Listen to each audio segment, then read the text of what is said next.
Good morning friends. हम लोग CA intermediate के ग्रुप 2 का जो लास्ट पेपर है फाइनेंशियल मैनेजमेंट, उसका रिवीजन कर रहे हैं। 4 चैप्टर्स अपन ने कवर कर लिए हैं। Now take the next chapter, that is dividend policy. किसी भी ऑर्गेनाइजेशन में प्रॉफिट कमाने के बाद उसमें से कितना डिविडेंड के फॉर्म में बांटना और कितना रिटेन करना, that's a very important crucial decision. Ultimate objective financial management का अपन ने क्या पढ़ा? वेल्थ मैक्सिमाइजेशन, यानी शेयर की वैल्यू बढ़ना चाहिए। ठीक है, तो डिविडेंड पॉलिसी में भी हम ये देखना चाहते हैं कि भाई क्या डिविडेंड देने से, नहीं देने से, कम देने से, ज्यादा देने से will it affect the value of the share and accordingly the market value of the firm, क्या फर्क पड़ेगा इस पे। तो डिफरेंट ऑथर्स लोगों की डिफरेंट थ्योरी है, अलग अलग ढंग से उसका इम्पैक्ट निकाला गया है। इफेक्ट तो पड़ेगा, लेकिन कितना पड़ेगा वो अलग अलग थ्योरी अलग अलग अपने ढंग से इफेक्ट कैलकुलेट करके आपको देती है। मीनिंग क्या है? तो dividend is the distribution of profit to the owners, बराबर, वो हम बोलते हैं dividend. Dividend on preference share fix rate से होता है। वो प्रॉफिट है तो कंपनी देती ही है, क्योंकि नहीं देंगी तो वो वोटिंग पावर का चक्कर आ जाएगा। इसलिए अपन मान सकते हैं कि प्रॉफिट है तो प्रेफरेंस डिविडेंड, तो जो रेट एग्रीड है उस रेट से आप पे करते चले जाओ। इससे ज्यादा प्रेफरेंस डिविडेंड में कोई डिस्क्रिशन एज सच नहीं है। इसीलिए एज अ पॉलिसी आप क्या करोगे? एज अ पॉलिसी आप वहां काम करते हो जहां पे चॉइस है।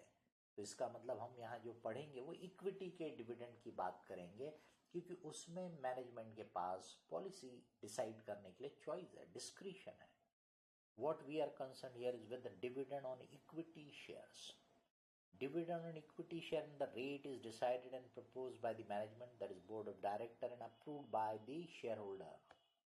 Shareholders cannot increase the dividend proposed by the board, and usually they will not reduce it, though they have a right to reduce. सुनने में तो कभी नहीं आया कि शेयरहोल्डर ने डिविडेंड कम कर दिया। Hence, dividend becomes entirely a policy matter of management, obviously subject to profit. Significance of dividend policy. Dividend policy of the firm is governed by long-term financing decisions. The decision is based on the following: whether the organization has opportunities in hand to invest the amount of profit if retained, whether the return on such investment will be higher than the expectation of shareholder, that is cost of equity, KE, बराबर है। Cost of equity से ज्यादा कमा पाओगे क्या, इन चीजों पे आपका ये डिसीजन डिपेंडेंट रहेगा। वेल्थ मैक्सिमाइजेशन, ये हमारा ऑब्जेक्टिव है। Under this head we are facing the problem of amount of dividend to be distributed, that is the dividend पे out ratio in relation to the market price of the share. Thus, management should develop a dividend policy which divides net earning into dividends and retained earnings in an optimum way so as to achieve the objective of wealth maximization for shareholder. Such policy will be influenced by investment opportunities available to the firm and value of dividends as against capital gains to shareholder। मतलब बाकी के factors भी आपको देखने का रहता है कि भी आपके पास इन्वेस्टमेंट अपॉर्चुनिटी क्या है, डिविडेंड डिस्ट्रीब्यूशन पे टैक्स क्या लगेगा, शेयरहोल्डर के हाथ में डिविडेंड की टैक्सेबिलिटी क्या है, कैपिटल गेन्स की टैक्सेबिलिटी क्या है। क्योंकि अगर हम डिविडेंड के फॉर्म में नहीं बांटेंगे तो शेयर की वैल्यू बढ़ेगी, शेयर की वैल्यू बढ़ के जब वो शेयरहोल्डर बेचेगा तो उसको कैपिटल गेन क्रिएट होगा। तो ये सब चीजें भी इन्फ्लुएंस करेगी डिसीजन। टाइप ऑफ डिविडेंड, तो भी डिविडेंड किस टाइप के होते हैं? तो usually dividend is of following type. Dividend cash, मतलब जो पैसों के फॉर्म में देना। बेसिकली हम लोग इस चैप्टर में इसी डिविडेंड की बात करने वाले हैं। ठीक है, शेयर, बोनस शेयर देना, स्टॉक डिविडेंड, वो भी आपने पढ़ा हुआ है कि जहां पे कंपनी रिजर्व प्रॉफिट को डेबिट करके शेयर में क्रेडिट करती है और वो शेयर अपने एग्जिस्टिंग शेयर होल्डर में प्रोपोर्शनेटली डिस्ट्रीब्यूट करती है, बोनस शेयर। तो कई लोग उसको भी बोनस डिविडेंड के नाम से कॉल करते हैं। बड़े बड़े ऑर्गेनाइजेशन में कई बार ये भी होता है कि कंपनी अपने जो प्रोडक्ट्स वगैरह होते हैं वो अपने जो शेयर होल्डर है उनको सस्ते में या फ्री में देती है under their marketing promotion schemes. तो ये भी एक तरह से कंपनी भी आप ही की है और आपको फ्री में चीज़ मिल रही है ना, डिविडेंड की तरह हो गया वो, बराबर। बट इसको भी हम यहाँ स्टडी में नहीं बात करते हैं। Dividend by buyback of shares, अब कोई बोलेगा बायबैक ऑफ शेयर से डिविडेंड की बात कैसे होती है? तो भाई जब कंपनी प्रॉफिट रिटेन करती है तो शेयर की वैल्यू बढ़ती है, नेटवर्थ बढ़ता है, net worth upon number of share से अपन बोलते हैं वैल्यू ऑफ द शेयर, तो शेयर की वैल्यू बढ़ती है। अब डिविडेंड कंपनी ने दी नहीं पर शेयर होल्डर को पैसों की जरूरत है, तो वो क्या कर सकता है, जब कंपनी बाय बैक करेगी तो उसमें कंपनी अपने खुद के शेयर खरीद रहे, शेयर होल्डर शेयर दे देगा और उसके बदले में पैसे मिल जाएंगे उसको। और यहाँ कंपनी का कैपिटल कम हो गया, कंपनी ने जो पहले प्रॉफिट रिटेन करके बोनस शेयर करके दे के शेयर कैपिटल बढ़ाया था, बाद में वही शेयर वापस लेके उनको पैसे दे दिए। तो ये भी एक तरह से इफेक्ट क्रिएट करता है। पर हम इसकी भी बात इस चैप्टर में नहीं करते हैं। डिविडेंड बायबैक ऑफ शेयर हो गया। स्टॉक डिविडेंड या बोनस शेयर वैसे तो ऑलरेडी बता ही दिया।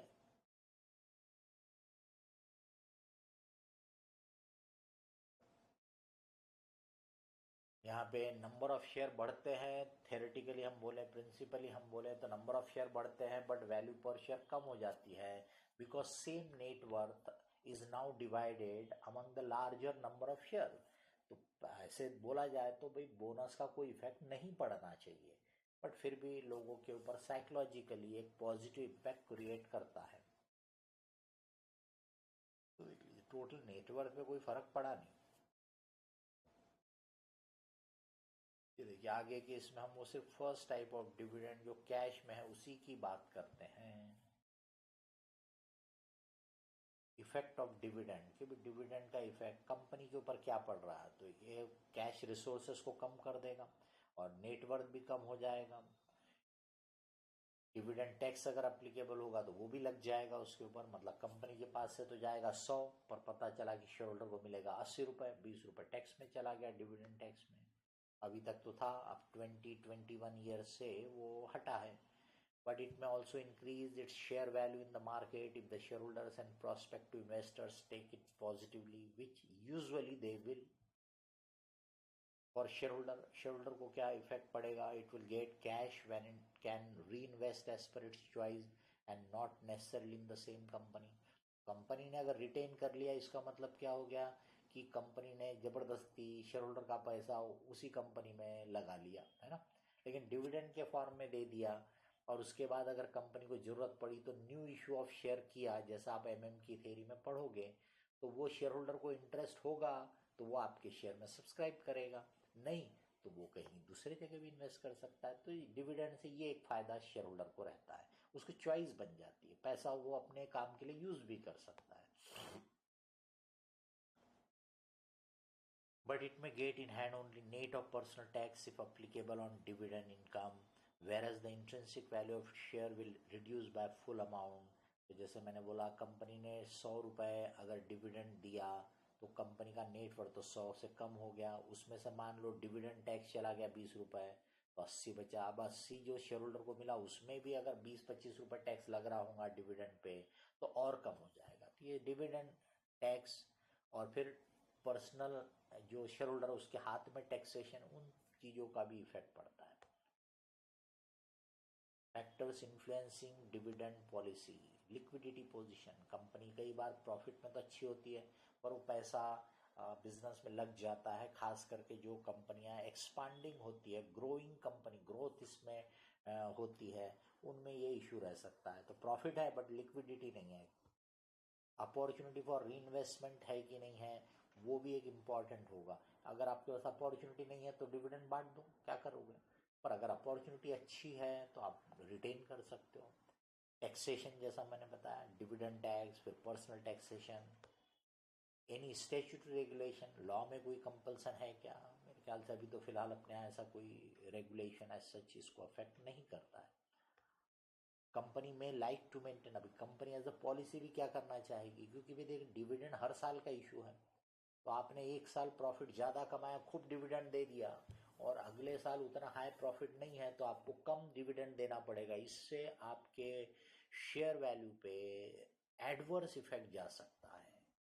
भले वो डिविडेंड काफ़ी है लेकिन फिर भी पिछले साल से कम है, तो that can give a negative impact. तो इसलिए company may like to maintain a past trend of dividend may be with same growth every year, कि हर साल थोड़ा थोड़ा थोड़ा थोड़ा बढ़ा के दे रही है, और constant dividend per share every year, कि हर साल एक सरी का भाई 15 रुपए पर शेयर डिविडेंड दे रही तो वही दे रही है, और एक कांस्टेंट परसेंटेज ऑफ पे आउट रेशियो एवरी ईयर, कि भाई जो भी प्रॉफिट कमाएंगे उसका 60% देंगे या 70% देंगे। तो ये लास्ट वाले में प्रॉफिट फ्लक्चुएट हुआ कि आपका ये डिविडेंड फ्लक्चुएट होगा।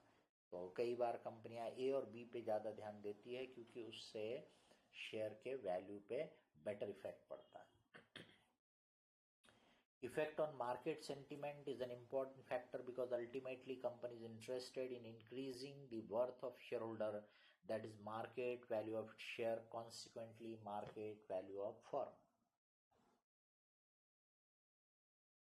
ट्रेडिशनल व्यू, अब ये हम यहाँ थेरी देखने वाले हैं कि भाई डिविडेंड का शेयर वैल्यू पे इम्पैक्ट कैसा पड़ता है, वो अब हम इन डिफरेंट थेरीज में देखेंगे। According to traditional position, the stock market assigns more weight on dividend than on retained earning. तो डिविडेंड को इम्पोर्टेंस ज़्यादा देती है, थेरी बोलती है, रिटेन अर्निंग के कंपैरिजन में। To quote Graham and Dodd, the principal proponent of this view, the stock market is overwhelmingly in favor of liberal dividend as against niggardly, मतलब छोटा थोड़ा थोड़ा dividend. Graham and Dodd expressed their view in the form of the following quantitative relationship. उन्होंने formula दिया कि कैसा impact पड़ता है। P यानी प्राइस रहेगा,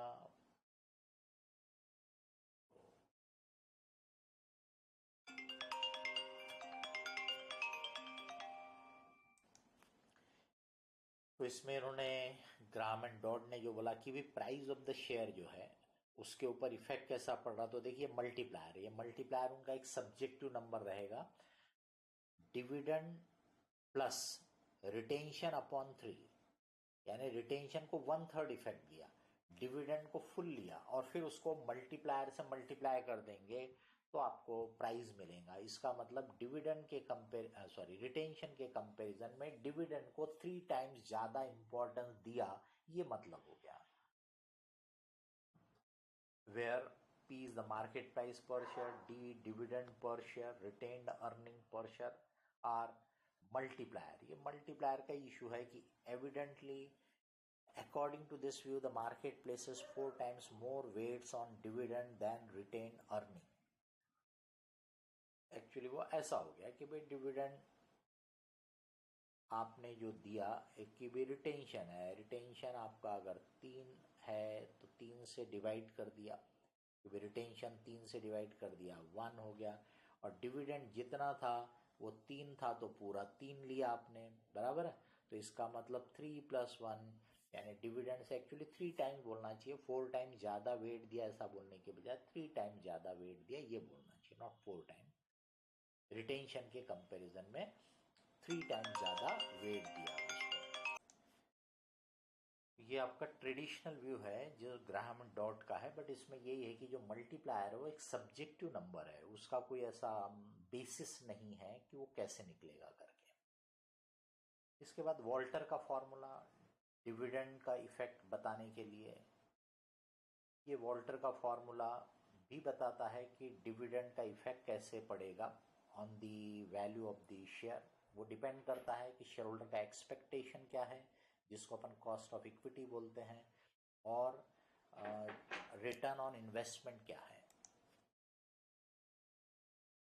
retention influences stock price only through their effect on further dividend, क्योंकि जो रिटेंशन होता है वो री इन्वेस्ट होता है, री इन्वेस्ट होगा तो आगे का डिविडेंड, वो बोलने का मतलब है।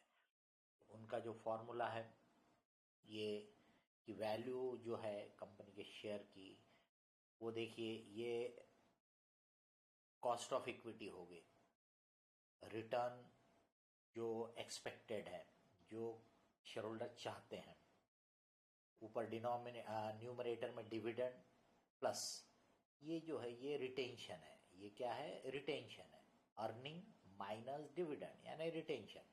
रिटेंशन को देखिए क्या वेटेज दिया गया है। रिटेंशन को रिटर्न ऑन एसेट बोलो, रिटर्न ऑन इन्वेस्टमेंट बोलो, यानी जो कंपनी कमाएगी divided by return on equity जो शेयर होल्डर एक्सपेक्ट करते हैं। इसका मतलब अगर ये ज़्यादा रहेगा, हायर रहेगा, तो ऑटोमेटिकली क्या होगा, रिटेंशन को ज़्यादा का वेटेज आ जाएगा। और अगर वो रिटर्न ऑन एसेट कम रहेगा, मतलब डिविडेंड को वेटेज कम मिलेगा, सॉरी रिटेंशन को वेटेज कम मिलेगा। तो इसका ऑटोमेटिक मतलब रहा कि जहाँ पे शेयर होल्डर के एक्सपेक्टेशन के बराबर कंपनी कमाती है, तो चाहे कंपनी डिविडेंड बांटे या रिटेन करे, एक सरी का प्राइस आएगा। लेकिन अगर कंपनी जो शेयर होल्डर का एक्सपेक्टेशन है कॉस्ट ऑफ इक्विटी उससे ज़्यादा कमा रही है, तो रिटेंशन जितना ज़्यादा रहेगा वैल्यू उतनी ज़्यादा रहेगी। अगर कंपनी कॉस्ट ऑफ इक्विटी से कम कमा रही है तो रिटेंशन जितना कम रहे, डिविडेंड जितना ज़्यादा रहे उतना बेटर। ये फॉर्मूले से ये डिराइव होगा। मतलब ऑलरेडी बता दिया, कोई खास में है नहीं, ठीक है।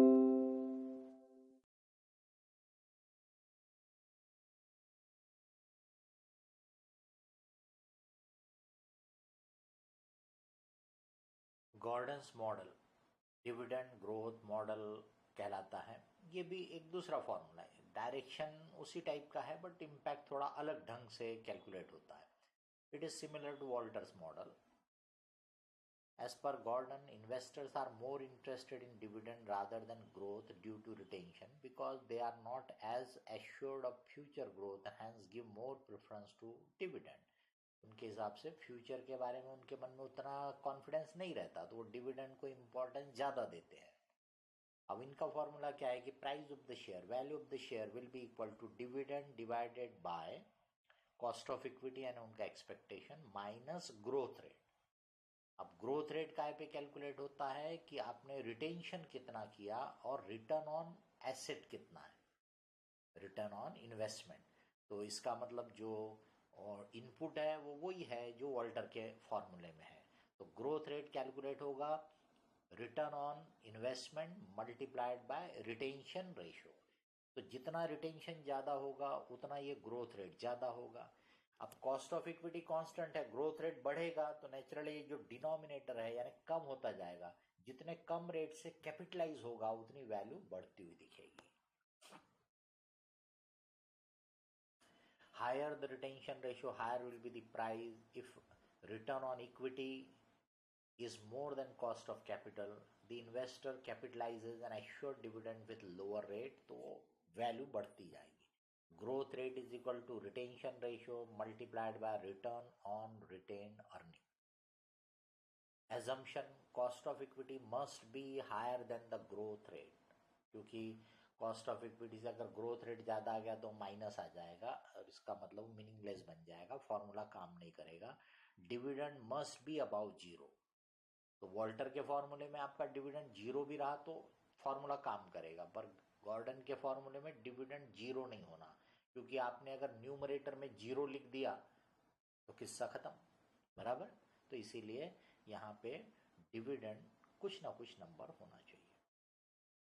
If return on retained earning is more than cost of equity, then higher payout ratio decreases the market price.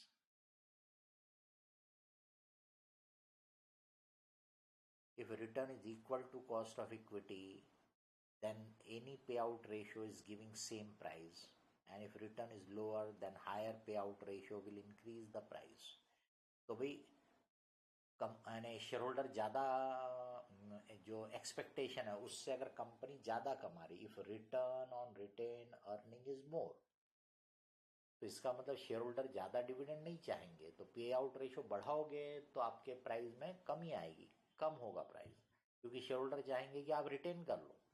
लेकिन अगर आप कम रेट से कमा रहे होंगे उनके एक्सपेक्टेशन से, तो फिर शेयर होल्डर क्या चाहेंगे, पे कर दो हमको, हायर पे out ratio will be preferable. अब यहाँ पे भी एमएम की जो थ्योरी है वो डिविडेंड को इररिलेवेंट बोलती है, मतलब उनके हिसाब से value of share will not be influenced by the dividend. They argued that market price of the share is affected by the earning of the company and dividend policy will not affect it. Hence, market value of the firm also will remain same so far as company is able to make investment in positive NPV project. तो मतलब आपके पास वो पैसे को री invest करने की अगर अपॉर्चुनिटी है तो फिर डिविडेंड पॉलिसी से कोई फर्क नहीं पड़ेगा, ये उनका मतलब है। इसका मतलब डिविडेंड पे करना मजबूरी है क्योंकि आपके पास इन्वेस्टमेंट की अपॉर्चुनिटी है तो अलग बात है, बट अदरवाइज आपको कोई फर्क नहीं पड़ेगा डिविडेंड आप ज़्यादा पे करते या कम पे करते हैं। But it is based on lot of assumptions similar to those seen in cost of capital structure which may not hold true in practical life. Even then, theoretically it gives some idea how overall earning and not retention or payout will affect market price. They said if the company pays more dividend that it will raise the amount by new issue from the market or else it will not pay dividend and reinvest the earnings. क्योंकि हमारे पास opportunity है investment की, positive NPV देने वाले project है हमारे पास, तो हम क्या करेंगे, अगर डिविडेंड दे देंगे तो फिर नया इशू करके पैसा रेज करेंगे, और नहीं तो फिर डिविडेंड मत दो, रिटेन कर लो। ठीक, present price of the share, इसके ऊपर से उन्होंने बोला कि आज का शेयर का प्राइस काय के ऊपर डिपेंड करता है या कैसे निकलेगा, तो प्रेजेंट वैल्यू निकालने के लिए आप पीवी फैक्टर का इस्तेमाल करोगे। तो कौन से रेट का पीवी फैक्टर, तो discounted at cost of equity. किसको डिस्काउंट कर रहे हैं आप, of the dividend expected at the year and and the market price at the year and. यानी सोच के देखिए, आज मैं शेयर को वैल्यू जो देता हूं वो काय के बदले में देता हूं कि एक साल में मुझे कितना डिविडेंड मिलेगा और एक साल के बाद शेयर की वैल्यू कितनी रहेगी, प्राइस कितना रहेगा। तो वो dividend plus value of share जो दोनों एक साल के बाद के हैं, उसको मैं आज के टर्म्स में डिस्काउंट कर ले रहा हूँ, उसको मैं आज के रेट पे, क्योंकि वो मेरा एक साल का इंटरेस्ट हो गया, कॉस्ट ऑफ इक्विटी, उतनी कीमत में आपको देने को तैयार हूँ, बराबर उतनी कीमत में देना। तो अब जरा ध्यान सोचिए, डिविडेंड बढ़ाओगे तो मार्केट प्राइस घटेगा, डिविडेंड घटाओगे तो मार्केट प्राइस बढ़ेगा, क्योंकि दोनों मिला के आज के प्राइस के इक्वल आना चाहिए। MM argued that dividend policy will depend upon its investment requirement and if profits are not retained, it will raise the same by issue of shares and in either case, value of firm will be same. Amount of new investment minus retained earning is the fund to be raised. कि आपको कितना investment के लिए चाहिए, retention कितना बचा, वो fund to be raised. Shares to be issued will be at the price at the end, क्योंकि अपन एक साल के बाद प्रॉफिट कमा लिया, अब डिविडेंड कितना देना और प्रोजेक्ट के लिए कितना यूज करना ये डिसाइड करना है। प्रेजेंट मार्केट वैल्यू जो है, अब ये टोटल की मार्केट वैल्यू की बात कर रहे हैं अपन, तो total number of share into closing market rate plus total earning minus investment multiplied by PV factor, present value factor. इसका हमने डेरिवेशन भी आपको आपके नोट्स में दिया हुआ है, तो घुमा फिरा के बराबर आता है। तो क्या है, total number of share and of the year में, क्लोजिंग मार्केट रेट, तो ये टोटल नंबर ऑफ शेयर में अगर न्यू शेयर रेस किए गए तो वो भी आ गया। तो भी फिर आप बोलोगे आज की वैल्यू का उससे क्या लेना देना है, बिल्कुल सही बात है आपकी, क्योंकि ये total number of share and of the year के है और उसमें नया इशू के शेयर भी आ गए, है ना, तो भाई वो तो गड़बड़ नहीं होगा क्या। तो आगे देखिए, इनटू क्लोजिंग रेट एंड एक साल के बाद का रेट प्लस टोटल अर्निंग जो कमाया, ये तो भाई आज के पैसों पे कमाया है, ये तो ऐड होना चाहिए, बात बराबर है, माइनस इन्वेस्टमेंट, ये जो है, ये माइनस इन्वेस्टमेंट में ऑटोमेटिकली आपने जो नंबर ऑफ शेयर ज़्यादा के इशू किए होंगे, क्योंकि कुछ तो आपने रिटेन अर्निंग का पैसा यूज कर लिया, बाकी का आपने न्यू इशू से किया, तो ऑटोमेटिकली वो ये इन्वेस्टमेंट माइनस किया है ना, उसमें से हट गया, तो वो बराबर आपका आज की वैल्यू से मैच हो जाएगा, टोटल वैल्यू आज की। तो अब ये फॉर्मूला उन्होंने ऐसा निकाल के दिखाया कि इसमें देखो डिविडेंड का तो कहीं रोल है ही नहीं, डिविडेंड तो कहीं बीच में आ ही नहीं रहा, तो that is how they have proved their point. This market value will be same whether dividend is paid or not, क्योंकि देख लो इसमें कहीं डिविडेंड आता ही नहीं है। टोटल अर्निंग में से इन्वेस्टमेंट माइनस किया तो डिविडेंड दोगे तो इन्वेस्टमेंट के लिए पैसा ज़्यादा रेस करना पड़ेगा, वो नंबर ऑफ शेयर के आपको इन्फ्लुएंस करेगा। डिविडेंड नहीं दोगे तो वो नंबर ऑफ शेयर आपके यानी कम रेस करना पड़ेगा आपको। As per MM, if company pays dividend, shareholders does not want it, they can reinvest by purchasing shares from the market, or else if company does not pay and shareholder is in need of cash, they can get it by selling the share. इसका मतलब company को चिंता करने की जरूरत नहीं है, share holder manage कर सकता है। आप डिविडेंड दोगे तो भी, नहीं दोगे तो भी। अब ये एक लिंटर्स मॉडल है। Lintner model has two parameters, the target pay out ratio, जिसको अल्टीमेटली ओवर ए पीरियड हमको अचीव करना है, the speed at which current dividend adjust to the target, किस स्पीड से आपका डिविडेंड हर साल एडजस्ट होते हुए टारगेट तक पहुंचेगा। Under Lintner's model the current years dividend is dependent on current years earning and last years dividend and speed at which dividend adjusts to the target, where ये formula आ जाएगा D1 यानी आगे आने वाला डिविडेंड जो आप देने की डिसीजन ले रहे हो, प्लान कर रहे हो, D0 यानी पिछला डिविडेंड जो आपने दिया था, EPS earning per share, AF जो है ये एडजस्टमेंट फैक्टर और स्पीड एडजस्टमेंट फैक्टर। अब ये फॉर्मूला है उसका कि D1 कैसे निकलेगा, तो is equal to D0 plus earning per share into target pay out ratio, कि आप 70% पे करते हो कि 60% पे, जो आपका टारगेट पे आउट रेशो होगा वो माइनस D0 और इसको मल्टीप्लाई किया वो जो स्पीड एडजस्टमेंट फैक्टर दिया रहेगा आपको उससे, वो स्पीड एडजस्टमेंट फैक्टर आपको दिया रहेगा, टारगेट पे आउट रेशियो आपको दिया रहेगा, और उसकी मदद से आप ये फॉर्मूला लगा के डिविडेंड कैलकुलेट कर सकते हो। तो इनका मॉडल जो है ये डिविडेंड के बारे में बता रहा है कि आप नेक्स्ट डिविडेंड कितना देना, ये कैसे कैलकुलेट करना चाहिए। यहाँ पे वो शेयर के वैल्यू पे इम्पैक्ट नहीं बता रहा है, यहाँ पे वो सिर्फ क्या बता रहा है कि नेक्स्ट डिविडेंड कैलकुलेट करने का ये फॉर्मूला है। पिछला डिविडेंड आप दे चुके हो, आपको मालूम है, आपका टारगेट रेशियो अल्टीमेट कितना है और कितने स्पीड में आप उसको एडजस्ट कर रहे हो ओवर ए लॉन्ग पीरियड, तो वो कंसिस्टेंसी मेंटेन करेगा। स्टॉक स्प्लिट्स या sub division of share, basically इसका डिविडेंड से सच कोई डायरेक्ट कनेक्शन नहीं है, फिर भी ये इसी पार्ट में आपके मॉड्यूल वगैरह में दिया है, इसलिए हमने भी उसको कवर कर लिया कि स्टॉक स्प्लिट्स या सब डिवीजन ऑफ शेयर से क्या लेना देना है। तो भाई आप अगर डिविडेंड नहीं देते हो और रिटेन करते जाते हो तो शेयर की वैल्यू बढ़ते जाती है। शेयर की वैल्यू बढ़ गई तो कई बार छोटे जो इन्वेस्टर होंगे उनके लिए वो ट्रेडेबल नहीं रहेगा, क्योंकि बहुत बड़ा अमाउंट लॉट साइज का बन जाएगा। तो इस स्प्लिट या सब डिवीजन करने से फायदा क्या होगा, उसकी पर शेयर वैल्यू कम हो जाएगी, तो इसका मतलब वो ट्रेडेबल बन जाएगा, तो छोटे इन्वेस्टर भी आपके कंपनी के शेयर्स में डील कर सकेंगे, ये उसका इफेक्ट होगा, बराबर। तो this is all about dividend policy.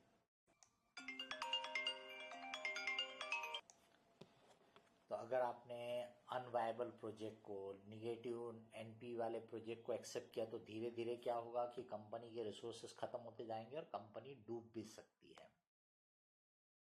Kinds of capital budgeting decision, अपन तो शॉर्ट में बोल सकते हैं anything which will have long term effect, that is the capital budgeting decision. जो मोर देन 1 ईयर को अफेक्ट करने वाले वो सब कैपिटल बजटिंग डिसीजन है। ये कुछ एग्जाम्पल्स आपको दिए हैं। Decision about new unit industry to be establish, selecting among the alternative product to be manufactured, आपके पास 2 3 4 ऑल्टरनेटिव है, उसमें से आप क्या क्या बनाना चाहते हो। Selecting among the alternative machineries to be installed, आपको फुल्ली ऑटोमेटिक मशीन चाहिए, सेमी ऑटोमेटिक या मैनुअल प्रोडक्शन प्रोसेस, ऐसे ऑल्टरनेटिव आपके पास हो सकते हैं। रिप्लेसिंग द मशीनरी और कंटिन्यूइंग द ओल्ड मशीनरी, पुरानी मशीनरी एक समय के बाद एफिशिएंसी में डाउन हो सकती है, तो आप पुराने को ही कंटिन्यू करना चाहते हैं या रिप्लेस कर देना, ये भी एक ऑल्टरनेटिव चॉइस हो जाती है। Selection of location for setting up a unit like backward region और डेवलप्ड रीजन, बैकवर्ड रीजन में आपको गवर्नमेंट के कई सपोर्ट्स वगैरह मिल सकते हैं, नंबर 2, आप सोशल ऑब्जेक्टिव को भी पूरा करते हो, तो अगर आपकी कंपनी का ऑब्जेक्टिव में वो इम्पोर्टेंस है तो वो उस बात को भी ध्यान देंगे कि इकोनॉमिक टर्म्स में हो सकता है हमको थोड़ा सा कम पड़े, बट हमारा एक सोशल ऑब्जेक्टिव पूरा करते हैं, क्योंकि हम बैकवर्ड रीजन को डेवलप करने में, वहाँ एम्प्लॉयमेंट क्रिएट करने में भी मदद कर रहे हैं। बाय और लीज एन एसेट और loan versus lease financing etcetera. तो भाई एसेट को खरीदना या लीज पे खरीदने के लिए भी पैसे की जरूरत है, तो लोन लेके ले लो, और नहीं तो फिर लीज पे ले लो। तो बाय और लीज बोलो या लोन और लीज बोलो, उसका डिसीजन भी लॉन्ग टर्म डिसीजन है। Objective of capital budgeting. Capital investment decisions are part of the capital budgeting process, which is concerned with decision making in the following areas: determining which specific investment project the firm should accept, determining the total amount of capital expenditure, तो एक तो कौन सी area में आपको project पर लेना है, कौन सा प्रोडक्ट एरिया क्या है वो डिसाइड कर लिया। दूसरा, total quantum of capital expenditure की किस लेवल का आप वो डालना चाहते हो, और फिर उसकी फाइनेंस कैसे करना है वो आपको। तो जनरली कैपिटल बजटिंग चैप्टर में वो फाइनेंसिंग वाले पार्ट को अपन नहीं लेते, वो फाइनेंसिंग वाला पार्ट अपना कैपिटल स्ट्रक्चर में कवर हो जाता है, और वहाँ से वो जो वेटेड एवरेज कॉस्ट अपन रहती है उसी को यहाँ इस्तेमाल करते हैं। अब ये कैपिटल बजटिंग की जो प्रोसेस है, आइडेंटिफाई ऑब्जेक्टिव, आपका पर्पस क्या क्या पूरा करना चाहते हो, search for investment opportunity, alternatives अलग अलग क्या क्या है वो search, identify state of nature कि इकोनॉमी में बूम रहेगा, रिसेशन रहेगा, नॉर्मल रहेगा, ये सब चीज़ों का असेसमेंट करो। लिस्ट पॉसिबल आउटकम कि उसमें क्या क्या पॉसिबिलिटी है, क्या क्या होने के चांसेस है, वो आउटकम निकालो। मेजर्स पे ऑफ, एक से ज़्यादा आउटकम जो रहते हैं उनको हम प्रोबेबिलिटी, आउटकम है ना हमारे लिए फ़ायदा, जैसे इकोनॉमी में अच्छा रहा, बूम रहा, तो भाई ये इफेक्ट आएगा नेट प्रेजेंट वैल्यू, अगर थोड़ा सा डाउन रहा तो ये आएगा, अगर रिसेशन रहा तो ये आएगा। ऐसे अपन ने अलग अलग स्टेट ऑफ नेचर जो इकोनॉमी के थे उसको असेस किया 3-4, और उसके ऊपर से अपन ने आउटकम निकाला है जैसे एनपीवी, और उसको फिर हमने प्रोबेबिलिटी लगाया, तो जो एवरेज या एक्सपेक्टेड आ गया उसको अपन बोलेंगे पे ऑफ। सिलेक्ट इन्वेस्टमेंट प्रोजेक्ट, कौन से इसमें इन्वेस्टमेंट करना प्रोजेक्ट आपने सिलेक्ट किया। Obtain authorisation and implement project, एक बार आपने सिलेक्ट कर लिया पे ऑफ के बेसिस पे कि कौन सा बेस्ट है, फिर आप उसको जो भी अथॉरिटी है जैसे बोर्ड ऑफ डायरेक्टर उनसे अथोराइजेशन ले लो, इम्प्लीमेंट करो फिर इसको। रिव्यू कैपिटल, जब आपका ये इम्प्लीमेंटेशन भी लंबा समय लेता है तो उसमें रिव्यू करते जाओ कि जैसा आपने प्लान किया था वैसा ही चल रहा है कि उसमें कुछ चेंजेस, कुछ मॉडिफिकेशन, कुछ की जरूरत पड़ रही है। Cash flow versus for capital budgeting, जो आपका डिसीजन है उसके लिए रिलेवेंट कैश फ्लो होना चाहिए, मतलब जो कैश फ्लो उस डिसीजन की वजह से इन्फ्लुएंस होते हैं, बदलते हैं, वही रिलेवेंट कहलाते हैं। टाइमिंग ऑफ कैश फ्लो, क्योंकि आउटफ्लो वाला जो रहता है, इन्वेस्टमेंट जो रहता है वो बिगिनिंग में रहता है, और रिटर्न जो रहता है वो लॉन्ग पीरियड रहता है, इसलिए टाइमिंग को प्रॉपरली एस्टिमेट करना इम्पॉर्टेंट रहता है। Cash inflow is equal to profit after tax plus depreciation और any other non cash expenditure, क्योंकि हमको चाहिए cash flow not profit. While evaluating the project for the sake of convenience, it is assumed that initial investment in the project has been made at 0 year. तो investment भले वो एक साल भर में हुआ होगा, लेकिन अपन उसको कन्वीनियंस के लिए 0 पॉइंट मान लेते हैं।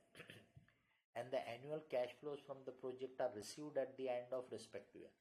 साल भर जब बिजनेस करते हो तो नेचुरल कैश फ्लो साल भर जनरेट होता है, पर कैपिटल बजटिंग की स्टडी में it is considered as the end of the year cash flow. ध्यान देना, उसको एंड ऑफ द ईयर का कैश फ्लो अपन मानते हैं। The discount rate for the discounting of cash flow is the average cost of capital और expected rate of return. कभी कभी कंपनी एज अ पॉलिसी बोल सकती कि जो भी हमारी वेटेड एवरेज कॉस्ट है इस प्रोजेक्ट के लिए, जो प्रपोज फाइनेंशियल प्लान है उसकी जो एवरेज कॉस्ट है उस पर 1% और ऐड करो या 2% और ऐड करो, तभी हम प्रोजेक्ट को एक्सेप्ट करेंगे।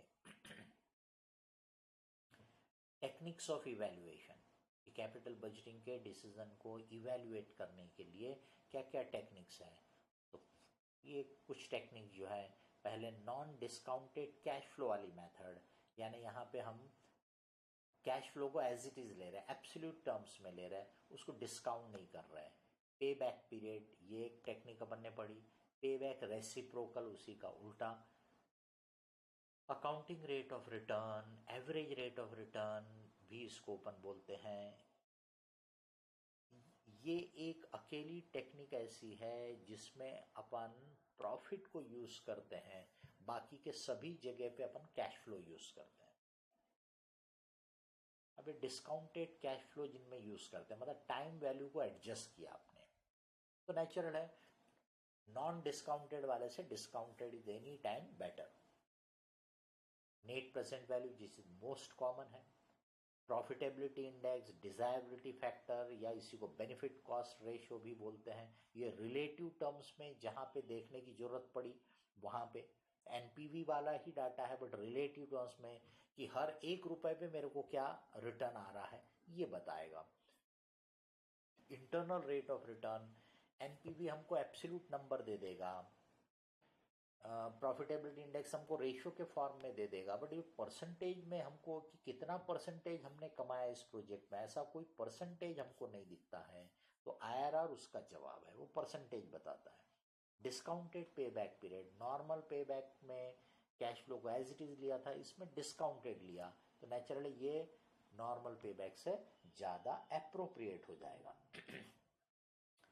कॉमनली हम जो फ्यूचर के कैश फ्लो है उनको आज के टर्म्स में लाके बात करते हैं, डिसीजन लेते हैं। आज हमको कितना इनफ्लो है, कितना आउटफ्लो है, कितना फायदा है, नुकसान है, ये दिखेगा, तो हमारा जजमेंट ज्यादा अच्छा रहेगा। तो कॉमनली हम सब में प्रेजेंट वैल्यू कैलकुलेट करते हैं, प्रेजेंट वैल्यू, फ्यूचर को आज में कन्वर्ट किया। और ये जो 8th नंबर की टर्मिनल वैल्यू मेथड है, इसमें हम सबको एंड में ले जाके देखते हैं। मान लीजिए प्रोजेक्ट की लाइफ 10 साल है, तो हम देखते हैं कि 10 साल में कितना हमारा जो आउटफ्लो था उसका वैल्यू हो गया, यानी इन्वेस्टमेंट की वैल्यू, और हमको जो प्रोजेक्ट से हर साल डेवलप हुआ, जनरेट हुआ, उसका 10 साल में कितना एक्यूमुलेशन हो गया, यानी हम सबको एंड की वैल्यू पे ले जाते हैं, एक्यूमुलेट करते चले जा रहे हैं, टर्मिनल, और फिर कंपेयर कर रहे हैं। तो आज के टर्म्स में मेरे को नेट क्या मिला, वो नेट प्रेजेंट वैल्यू, एनपीवी है, प्रेजेंट वैल्यू। एंड के टर्म्स में मैंने कितना लगाया था, कितना मेरे को रिटर्न मिला, उसका जो नेट है वो टर्मिनल वैल्यू। तो 10 साल के बाद कितना है उसको डिस्काउंट करोगे तो एनपीवी के बराबर आ जाएगा। तो यानी present value of terminal value is equal to NPV. Modified internal rate of return, IRR के अपने लिमिटेशंस है, वो लिमिटेशंस को दूर करता है ये MIRR, modified internal rate of return. ये आपको ऑलरेडी बताया कि वो थर्ड मेथड में सिर्फ हम cash flow use, profit use करते हैं, बाकी के सब जगह कैश फ्लो यूज करते हैं। पे बैक पीरियड, कांस्टेंट अगर कैश फ्लो हो, मतलब इक्वल अमाउंट हर साल, तब तो बिल्कुल सीधे से कर दो, initial investment divided by annual cash inflow, ये आपको पे बैक पीरियड बता देगा। 4, 3, 3.5 साल जो भी है। इलस्ट्रेशन दिया, 1 लाख का इन्वेस्टमेंट है, 25,000 हर साल मिलेगा, तो 4 साल में आपका पैसा वापस हो गया। पे बैक मतलब आपका इन्वेस्टमेंट, आपका पैसा कितने दिन में वापस आ रहा है, ये बोलता है 4 साल में। अब अगर मान लो 30 हजार रुपए हर साल का कैश फ्लो होगा, तो 3.33 ईयर्स हो गया, मतलब 3 साल पूरे, और चौथे साल का 1/3 पोर्शन या 4 महीने, तो 3 साल और 4 महीने हो जाएगा, बराबर।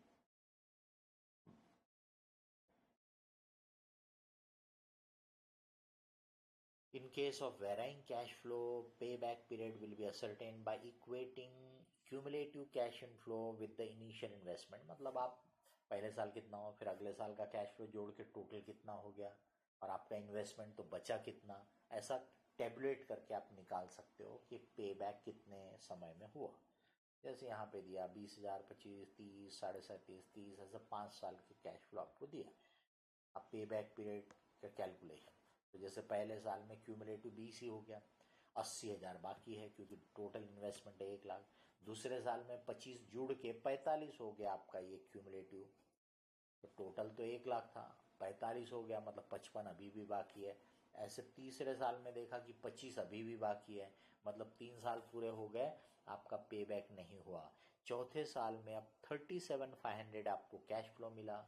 तो फिर आपको फ्रैक्शन कैलकुलेट करके पता चल सकता है कि चौथे साल के कितने पीरियड में अपना ये पे बैक हो जाएगा। क्योंकि चौथे साल का कैश फ्लो है 37,500, जबकि चौथे साल में मुझे 25,000 मिल गया कि पे बैक हो जाएगा। तो 12 महीने डिवाइडेड बाय 37,500 मल्टीप्लाइड बाय 25,000, इससे अपने को वो पीरियड भी मिल जाएगा फोर्थ ईयर में। देख लीजिए 12 month divided by 37,500 multiplied by 25,000, तो 3 ईयर एंड 8 मंथ 3 साल और 8 महीने में पे बैक हो जाएगा।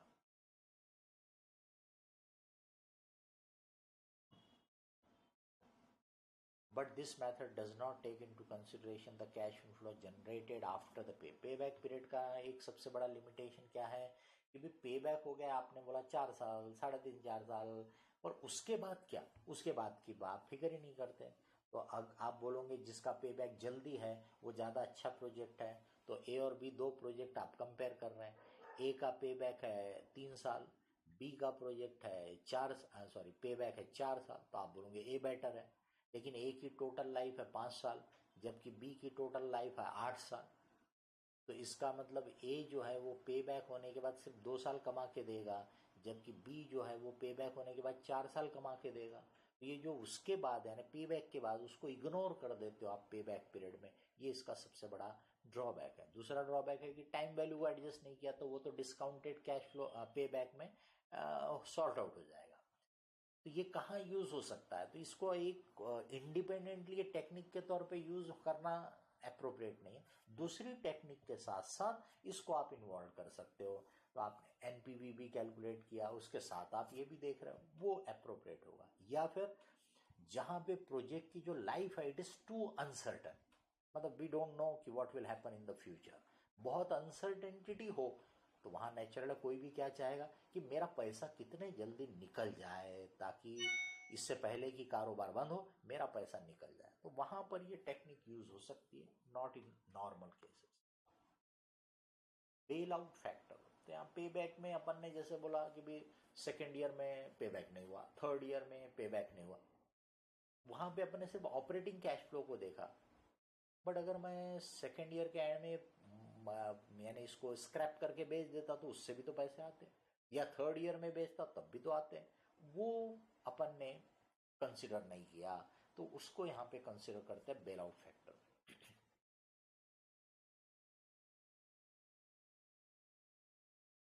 और स्क्रैप वैल्यू हमेशा कैसे रहेगी, फर्स्ट ईयर के एंड की स्क्रैप वैल्यू ज्यादा रहेगी, फिर जैसे जैसे लाइफ बढ़ेगी स्क्रैप वैल्यू घटेगी। तो आपको देगा वैसा क्वेश्चन में। तो आप ऑपरेटिंग कैश फ्लो जो हर साल आ रहा है प्लस उस ईयर के एंड की स्क्रैप वैल्यू, उसको जोड़ के और फिर देखो कि पे बैक हुआ कि नहीं हुआ, हो गया तो उसको बोलेंगे ये बेल आउट फैक्टर कहलाता है। The bailout payback time is reached when the cumulative cash receipt plus the salvage value at the end of a particular year equal the initial investment. Payback reciprocal, ulta. As the name indicates, it is reciprocal of payback period. तो payback period में आपने लिया investment upon annual cash flow, उसको उल्टा कर दो, annual cash flow divided by investment. तो ये एक तरह, अगर उसको परसेंटेज में कन्वर्ट कर देंगे तो ये एक तरह से आपको रेट ऑफ रिटर्न बता देगा कि भाई 1 लाख के इन्वेस्टमेंट में 20,000 का कैश फ्लो जनरेट हो रहा है, 20% हो गया है ना। So a major drawback of the payback period method of capital budgeting is that it does not indicate any cutoff rate for the purpose of investment decision. It is, however, argued that the reciprocal of the payback would be a close approximation of the internal rate of return. यानी वो जो payback reciprocal IRR के आसपास रहेगा, लेकिन क्या है condition, rate of return if the life of the project is at least twice the payback period. तो पेबैक पीरियड 5 है, 5 ईयर, तो लाइफ ऑफ द प्रोजेक्ट कम से कम 10 साल होना, तब वो जो पेबैक रेसिप्रोकल है वो IRR को अप्रोक्सीमेशन देगा। अगर ट्वाइस की बजाय 3 टाइम्स रहेगा तो अप्रोक्सीमेशन और क्लोज हो जाएगा, मतलब और ज़्यादा एक्यूरेट हो जाएगा, ये मतलब उसका। बट अगर वो पेबैक पीरियड से life of the project twice नहीं है, कम है, तो फिर आप उसको IRR का रिप्रेजेंटेटिव या रफ इंडिकेटर मत यूज करो। Annual cash flow divide by initial investment, payback reciprocal.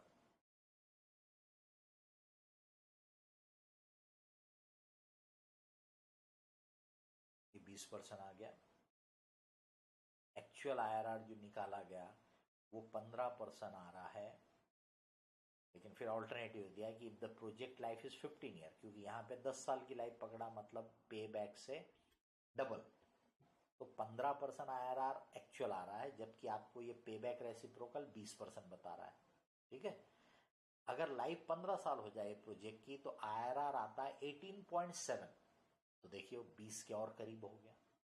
और अगर लाइफ 20 साल हो जाए, मतलब 4 times of the pay back period, तो IRR आता है 19.5%। 19.5 and 20 is almost you can say same, है ना। तो मतलब ये जस्ट आपको एक आइडिया देने के लिए। तो ये 20% एक रफ अप्रोक्सीमेशन माना जा सकता है।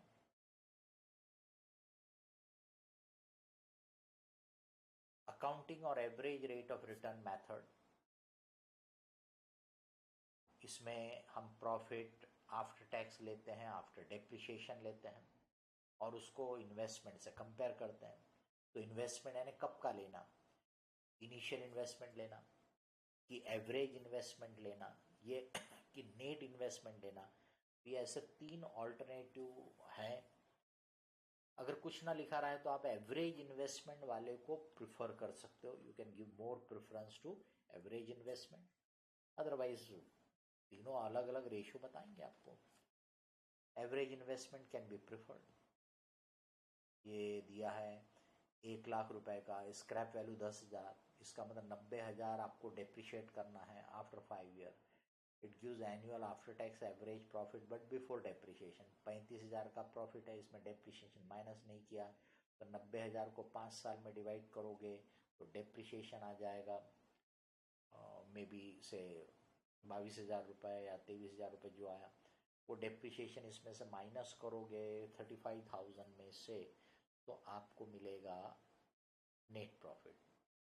वो net profit divided by initial investment बोलोगे तो 1,00,000, नेट इन्वेस्टमेंट बोलोगे तो 1,00,000 माइनस 10,000 यानी कि 90,000, और एवरेज इन्वेस्टमेंट बोलोगे तो अपन बोलेंगे 1,00,000 बिगिनिंग में था, धीरे धीरे धीरे धीरे घट होके एंड में वो इन्वेस्टमेंट की वैल्यू कितनी होगी, 10,000। तो 1,00,000 से 10,000 तो एवरेज हो गया 1,00,000 प्लस 10,000 डिवाइड बाय 2। ये देखिए, ये डेप्रिशिएशन 18,000, तो ये 17,000 रुपये का आपका एवरेज प्रॉफिट आ गया। ठीक है, अब ये एवरेज इन्वेस्टमेंट लिया, देखिए 55,000, जो मैंने ऑलरेडी बोल के बताया, तो रेट आ रहा है 30.9%। दूसरे वाले में जिसमें नेट इन्वेस्टमेंट लिया है 90,000, तो 18.89, और इनिशियल इन्वेस्टमेंट को लिया तो 17%। ठीक है, ये है अकाउंटिंग रेट ऑफ रिटर्न। ये लिख ही दिया आपको, पहले भी बता दिया, एवरेज को आप प्रिफर करना। Net present value method, NPV method. The best method for evaluation of investment proposal is the net present value method or discounted cash flow technique, क्योंकि इसमें आप टाइम वैल्यू को एडजस्ट करते हो, इसलिए ये सबसे अप्रोप्रिएट है, सबसे बेस्ट है।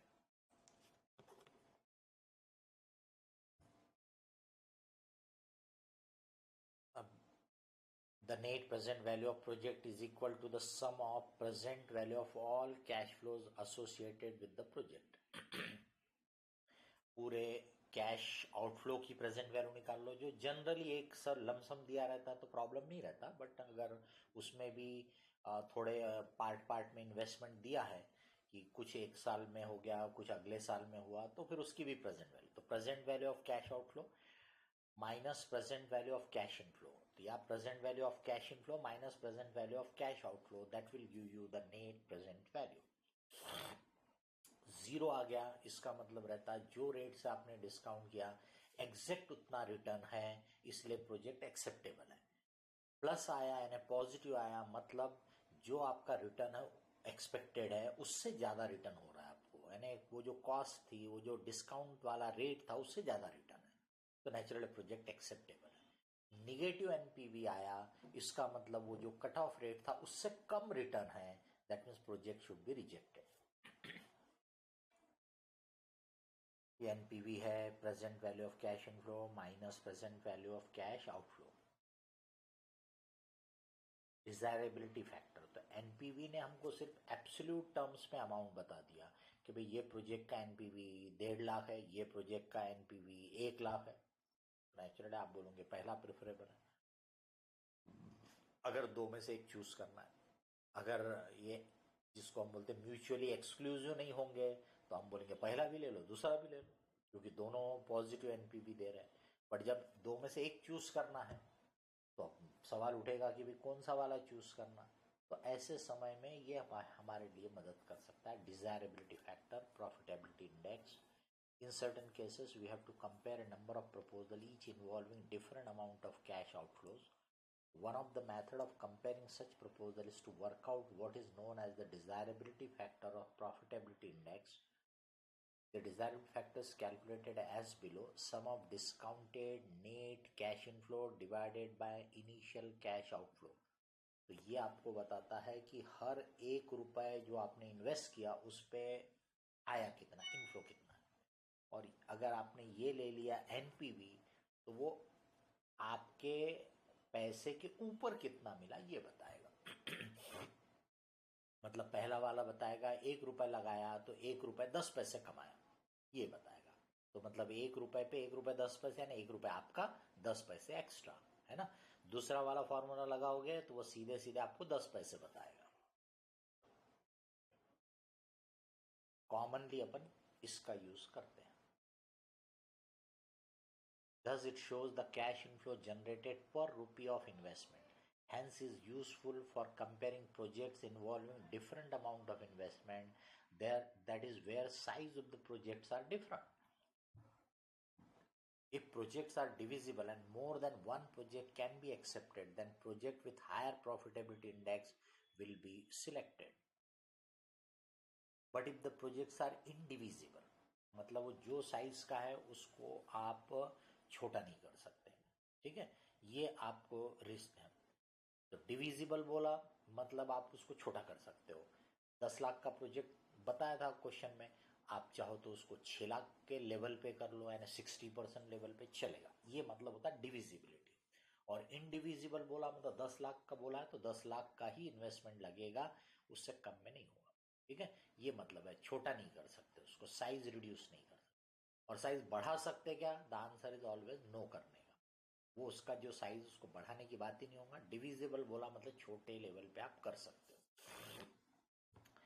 तो but if projects are indivisible and any one is to be accepted, then project with higher NPV will be accepted even if it has lower profitability index, क्योंकि आपको दो में से एक ही चूज करना है। तो रिलेटिव टर्म्स में यानी पर रुपी पे तो हमको ए ज्यादा बेटर दे रहा है सपोज, बट एब्सोल्यूट टर्म में क्योंकि लेना तो दो में से एक ही है, एब्सोल्यूट टर्म में टोटल हमको बी ज्यादा दे रहा है, तो इसका मतलब हमको फिर बी एक्सेप्ट करना पड़ेगा। Internal rate of return. Internal rate of return is that rate at which the discounted cash inflows are equal to the discounted cash outflow, या इसको बोल सकते हैं ओवरऑल रेट ऑफ रिटर्न। यानी जैसे एनपीवी में आपका 15% से डिस्काउंट किया आपने और पॉजिटिव एनपीवी आ रहा, तो पॉजिटिव एनपीवी 50,000 आ सकता, पॉजिटिव एनपीवी 1 लाख हो सकता, 2 लाख हो सकता उससे। लेकिन आपको ये नहीं पता चलेगा कि 15% से ज्यादा यानी कितना रेट, 15 से ऊपर क्या रेट से आपने कमाया, 16 कमाया कि 18 कमाया कि 20 कमाया, वो नहीं मालूम पड़ता है। ये पता चल जाता है कि पॉजिटिव एनपीवी है, मैंने 15 से ज्यादा कमाया, पर रेट नहीं पता चला। वो जवाब देता आईआरआर, आईआरआर बताता overall rate of return. The internal rate of return of a project is the discount rate which makes NPV equal to 0. Outflow और इनफ्लो की प्रेजेंट वैल्यू इक्वल हो जाती है, मतलब NPV 0. If the IRR is equal or higher than the cost of capital, आप decision कैसे लेना, तो अब ये जो IRR आ है इसको आप कॉस्ट ऑफ कैपिटल से कंपेयर करो. तो आपकी कॉस्ट ऑफ कैपिटल से अगर ये बराबर है या हायर है तो प्रोजेक्ट शुड बी एक्सेप्टेड. अब एनपीवी और आईआरआर का कंपैरिजन कि भाई दोनों में क्या दोनों एक ही रिजल्ट देंगे या दोनों में अगर अलग रिजल्ट आया तो किसको बेटर बोलेंगे, कौन सा टेक्निक ज़्यादा better. In many situations, the internal rate of return method will result in the same decision as the net present value method. In case of conventional project, conventional, normal, in which an initial cash outflow is followed by a series of cash inflow. पहले पैसा लगाया और फिर उसमें से return मिलते जा रहा ओवर ए पीरियड, ये कन्वेंशनल हो गया.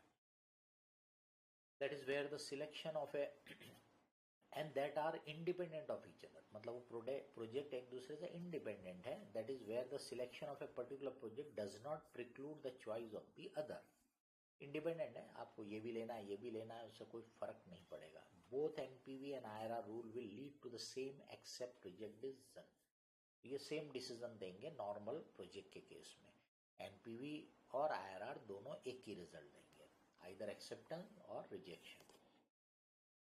However, there are also situations where the IRR method may lead to different decisions being made from those that would follow the adoption of the NPV procedure. तो कहीं बोल रहे हैं अलग अलग दे सकते हैं, एक बोलता ए अच्छा है दूसरा बोलता बी अच्छा है. म्यूचुअली एक्सक्लूसिव प्रोजेक्ट, उनमें ये आपके लिए रहता है क्योंकि दो में से एक ही चूज करना है. एक टेक्निक एक को अच्छा बोल रही, दूसरी टेक्निक दूसरे को अच्छा बोल रही, तो म्यूचुअली एक्सक्लूसिव प्रोजेक्ट में ये अपने लिए प्रॉब्लम क्रिएट कर देगा क्योंकि दोनों टेक्निक अलग अलग आउटकम दे रही है और एक ही प्रोजेक्ट एक्सेप्ट करना है. म्यूचुअली एक्सक्लूसिव, एक को लेना तो दूसरे को नहीं, दूसरे को लिया तो पहले को नहीं. Where projects are mutually exclusive, it is possible for the NPV and the IRR methods to suggest different ranking as to which project should be given priority. Mutually exclusive projects exist where the acceptance of a one project excludes the acceptance of another project. For example, the choice of one of the several possible factory location or the choice of one of the many different possible machine. क्योंकि एक choose करोगे तो natural दूसरे सबको छोड़ दोगे. The B&Company company is evaluating two alternative mutually exclusive methods of improving the marketing of its product which it has described as Project X and Project Y. Marketing को develop करने का, better करने का Project X और Project Y.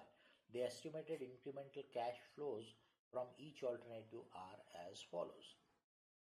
Project X में investment है 7 लाख और 3 साल तक में वो 343 का रिटर्न दे रहा. प्रोजेक्ट वाई में 12 लाख रुपए का इनिशियल इन्वेस्टमेंट है और वो 552 का रिटर्न आपको 3 साल में दे रहे हैं. ठीक है. The company's estimated cost of capital is 10%. Which project should the company accept? तो कट ऑफ रेट क्या है? 10%. तो अपने पास एक क्या रहता है, एनपीवी निकालो 10% से डिस्काउंट करके, और दूसरा आईआरआर निकालो. एनपीवी 0 या पॉजिटिव एक्सेप्टेड, आईआरआर 10% और मोर एक्सेप्टेड. अब प्रोजेक्ट एक्स का आईआरआर है 22%, प्रोजेक्ट वाई का 18%. यानी आईआरआर के एंगल से देखेंगे तो प्रोजेक्ट एक्स बेटर है अपन बोलेंगे प्रोजेक्ट एक्स, पर एनपीवी देखोगे तो वाई की एनपीवी ज्यादा है. तो ये कॉन्फ्लिक्टिंग रिजल्ट दे रहा है ना, और दो में से एक ही एक्सेप्ट करना है. तो इसमें से कौन सी टेक्निक को ज्यादा रिलायबल माना? तो अल्टीमेटली आपको एक्सप्लेनेशन भी दिया आपकी किताब में, लेकिन आप एज अ सिंपल बोल सकते हैं NPV will be considered as better under such circumstances. You can see that the IRR ranks X first, but the NPV ranks Y first. If the projects were independent, this would be irrelevant क्योंकि दोनों का NPV positive है, दोनों का IRR cut off rate से ज्यादा है, इसलिए अपन बोलते दोनों को एक्सेप्ट कर लो. ये मतलब है. both should be accepted and the firm would be indifferent as to the order in which they were accepted. मतलब पहले किसको दूसरा किसको अपने को कोई फर्क नहीं पड़ता, क्योंकि दोनों का एनपीवी पॉजिटिव, दोनों का आईआरआर बेटर है, ठीक है। लेकिन अगर दो में से एक सिलेक्ट करना है, however in the case of mutually exclusive project the ranking is crucial since only one project can be accepted and we cannot be indifferent to the outcome applying the NPV and the IRR rules. The NPV ranking depends on discount rate used. For a discount rate greater than 12%, no contradiction arise since both the NPV and the IRR rules rank X first. तो अगर आप वो बोल रहा 12% से ज़्यादा rate से discount करके देखोगे तो दोनों आप X को दोनों टेक्निक बेटर बोलेगी. However, the two methods give different ranking for discount rate that are less than 12%. Project Y has a higher NPV but Project X has a higher IRR. Logically, such a situation should not exist, and the only explanation seems to be that one of the method must indicate an incorrect ranking. In fact, the IRR method gives an incorrect ranking. यानी कि NPV better है. उसका explanation भी आपको दिया हुआ है आपके इसमें. Another problem with the IRR rule is that it expresses the result as a percentage rather than in monetary terms. Comparison of percentage returns can be misleading. देखिए, हर एक की अपनी लिमिटेशन है. कहीं पे अपन बोलेंगे परसेंटेज बेटर है, एब्सोल्यूट टर्म में गड़बड़ है. कहीं पे बोलेंगे अपन परसेंटेज में गड़बड़ होंगी, एब्सोल्यूट टर्म में बेटर रहेगा. तो ये डिपेंड करता है एक्चुअली. इसी सब की वजह से डिसीजन मेकिंग जो प्रोसेस होती है वो सबसे इम्पोर्टेंट प्रोसेस होती है किसी भी ऑर्गेनाइजेशन में. और इसमें सबसे सीनियर लोग, टॉप लेवल के लोग, क्वालिफाइड नॉलेजेबल लोग इन्वॉल्व होते हैं, और उन्हीं में से एक आप बनने जा रहे हो. अब आप ही सोचो कि आपको कितना इंपॉर्टेंट रोल अदा करना पड़ेगा. जब आप इन चीज़ों को समझोगे तभी तो मैनेजमेंट की मदद कर पाओगे इन टेकिंग अ डिसीजन. अगर इनको सिर्फ यानी जिसको बोलते हैं ना मगअप कर लिया, फॉर्मूले की तरह याद कर लिया, इससे आप भले ही एग्जाम पास कर लो. वैसे तो एग्जाम पास करने में प्रॉब्लम जाते हैं फिर आगे की पढ़ाई में, सीए फाइनल में. लेकिन मान लो एग्जाम पास भी कर लिया, बट आपको फ्यूचर में प्रॉस्पेक्ट कभी भी बहुत अच्छे नहीं मिलेंगे. फिर आपका ग्रोथ बहुत नहीं रहने वाला, बिकॉज आपने अपने आप को डेवलप ही नहीं किया, आपने इन चीज़ों को समझने की कोशिश ही नहीं की. तो वो करो. अभी तो खैर अब जैसे भी पढ़ा होगा, क्योंकि ये रिवीजन चल रहा है, तो वही टेक्निक को चलने देना. लेकिन एग्ज़ाम ख़त्म होने के बाद जब समय मिले तो फिर देखना कि भी किन किन चीज़ों को हमने बिल्कुल ध्यान नहीं दिया था, सिर्फ याद कर लिया था. तो पढ़ो, समझने की कोशिश करो, क्योंकि सीए फाइनल में भी आपको स्ट्रेटेजिक फाइनेंशियल मैनेजमेंट पढ़ने का रहेगा, जो आपकी इंटरेस्ट से बहुत ज़्यादा हाई लेवल का रहेगा. तो इसलिए आप अभी से ध्यान दोगे तो डेफिनेटली आपको फ़ायदा करेगा. री इन्वेस्टमेंट एजम्पशन जो है वो आईआरआर का एक बहुत बड़ा प्रॉब्लम करता है, मतलब इसका सबसे बड़ा लिमिटेशन है. अब ये री इन्वेस्टमेंट भी जल्दी ध्यान में नहीं आता है कि मतलब क्या. तो ये टर्मिनल वैल्यू का जो कंसेप्ट है उससे आपको समझिएगा कि भाई मैंने प्रोजेक्ट में मान लीजिए कि भाई 10 लाख रुपए लगाए और प्रोजेक्ट की लाइफ है मान लो 5 साल. तो मुझे मेरा पैसा जो 10 लाख है वो 5 साल में कितना होना चाहिए. तो मैं बोलूँगा कि भाई मेरा रेट ऑफ रिटर्न मेरे को मिलना चाहिए 15%. तो मैं क्या करूँगा, 10 लाख में पहले साल का 15%, 1.5 लाख तो 11.5 लाख हो गया. अगले साल उसके ऊपर 15, ऐसे में ऐड करते हो एंड में, मतलब मैं बोलूँगा 5 साल के एंड में इतना होने जाना चाहिए. जो भी कैलकुलेशन आएगा, एक मान लो कि भाई 20 लाख हो गया, तो मैं बोलूँगा ये प्रोजेक्ट से भी मेरे को 5 साल के एंड में 20 लाख निकलना चाहिए. पर प्रोजेक्ट में तो मेरे को फर्स्ट ईयर के एंड में थोड़ा पैसा मिलेगा, सीधे सीधे 5 साल के बाद नहीं मिलने वाला, फर्स्ट ईयर के एंड में. तो फर्स्ट ईयर के एंड में जो पैसा मिल गया उसको अब क्या करूं, तो उसको री इन्वेस्ट करो. उसको री इन्वेस्ट करो कौन से रेट से. तो आईआरआर जब आप कैलकुलेट करते हो तो वो जो आईआरआर का रेट आया वो ही रेट से री इन्वेस्टमेंट होगा, ऐसा कैलकुलेशन में ऑटोमेटिकली आता है, मैथमेटिकली आता है. तो आईआरआर जितना ज्यादा रहेगा कट ऑफ रेट से वो उतना ही इम्प्रैक्टिकल बनेगा, क्योंकि कट ऑफ रेट से बेटर जो रिजल्ट देते हैं ऐसे प्रोजेक्ट की अपॉर्चुनिटी जल्दी जल्दी खत्म हो जाती है.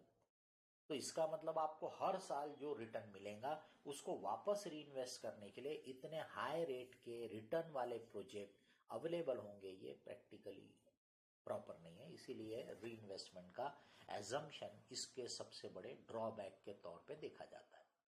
The assumption concerning the reinvestment of interim cash flow from the acceptance of a project provides another reason for supporting the superiority of the NPV method. The implicit assumption, if the NPV method is adopted, is that the cash flow generated from an investment will be reinvested at the cost of capital. तो NPV में presumption ये है कि आप उसको cost of capital पे invest कर रहे हो. However, the IRR method makes a different implicit assumption. Implicit मतलब जो उसके अंदर अपने आप आ गया है वो कैलकुलेशन है, that all the proceeds from a project can be reinvested to earn a return equal to the IRR of the original project.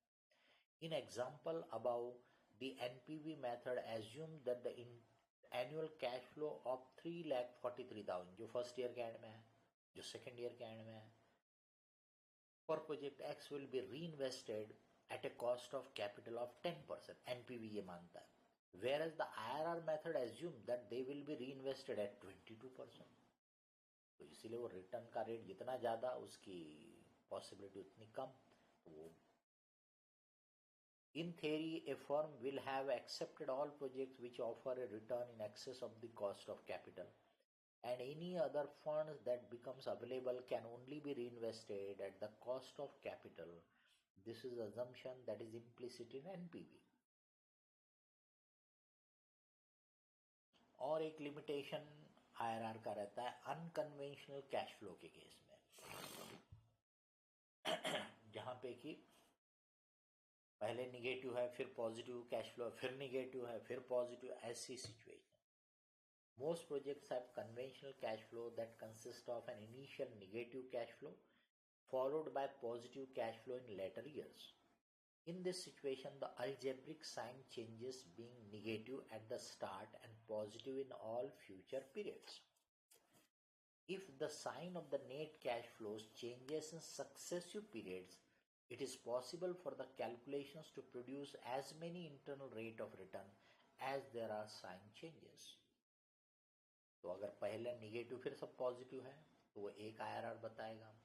पहला निगेटिव फिर पॉजिटिव आया, फिर से निगेटिव आया, फिर पॉजिटिव, ऐसे होंगे तो दो बार निगेटिव आया तो बोलता 2 IRR देगा. और ज़्यादा निगेटिव आएंगे बीच बीच में तो और ज़्यादा IRR देगा, वो नंबर ऑफ IRR. तो while multiple rate of return are mathematically possible, only one rate of return is economically significant in determining whether or not the investment profitable. ये एक डाटा दिया, जैसे पहले आउटफ्लो हुआ, फिर रिटर्न आया, इनफ्लो, फिर आउटफ्लो आया. जैसे बोलते हैं ना डिसमेंटलिंग और क्लियरेंस वगैरह के लिए खर्चा लग रहा होगा. तो अब ऐसे, अब यहाँ पे ये 2 IRR देगा. It will be IRR of 5%. आप बाद में चाहे तो चेक कर सकते हो. एंड 50%, मतलब 50% पे भी वो NPV जीरो कर देगा, 5% पे भी वो NPV जीरो कर देगा. Now how will you interpret it? क्या बोलोगे आप, 5% रिटर्न है कि 50% रिटर्न है ना? कैसे डिसीजन लोगे? ये आपको दिखाया करके अप्रोक्सीमेट कैलकुलेशन में होगा, कुछ थोड़ा बहुत रुपए का फर्क भी हो सकता है, बट मोटा मोटा देख सकते हैं आप 5% पे भी वो NPV जीरो है और 50% पे भी NPV जीरो है. Thus there are two IRR, 5%, 50%. In such case, IRR will be misleading to use for decision making. Discounting rate below 5% will give negative NPV. Rate above 5% and below 50% will give positive NPV. And above 50% rate will again give negative NPV. तो बोलता 5% से कम rate से discount करोगे तो negative NPV आएगा, 50% से ज़्यादा से डिस्काउंट करोगे तो भी निगेटिव NPV आएगा, और 5% से 50% के बीच का रेट यूज़ करोगे तो पॉजिटिव NPV आएगा. ये इंटरप्रिटेशन आपके लिए, इसलिए NPV में तो कट ऑफ रेट को जो होगा उसको बेस बनाने का वही टेक्निक ज़्यादा appropriate. Discounted payback period. Discounted payback period is the payback period calculated by considering discounted cash inflow.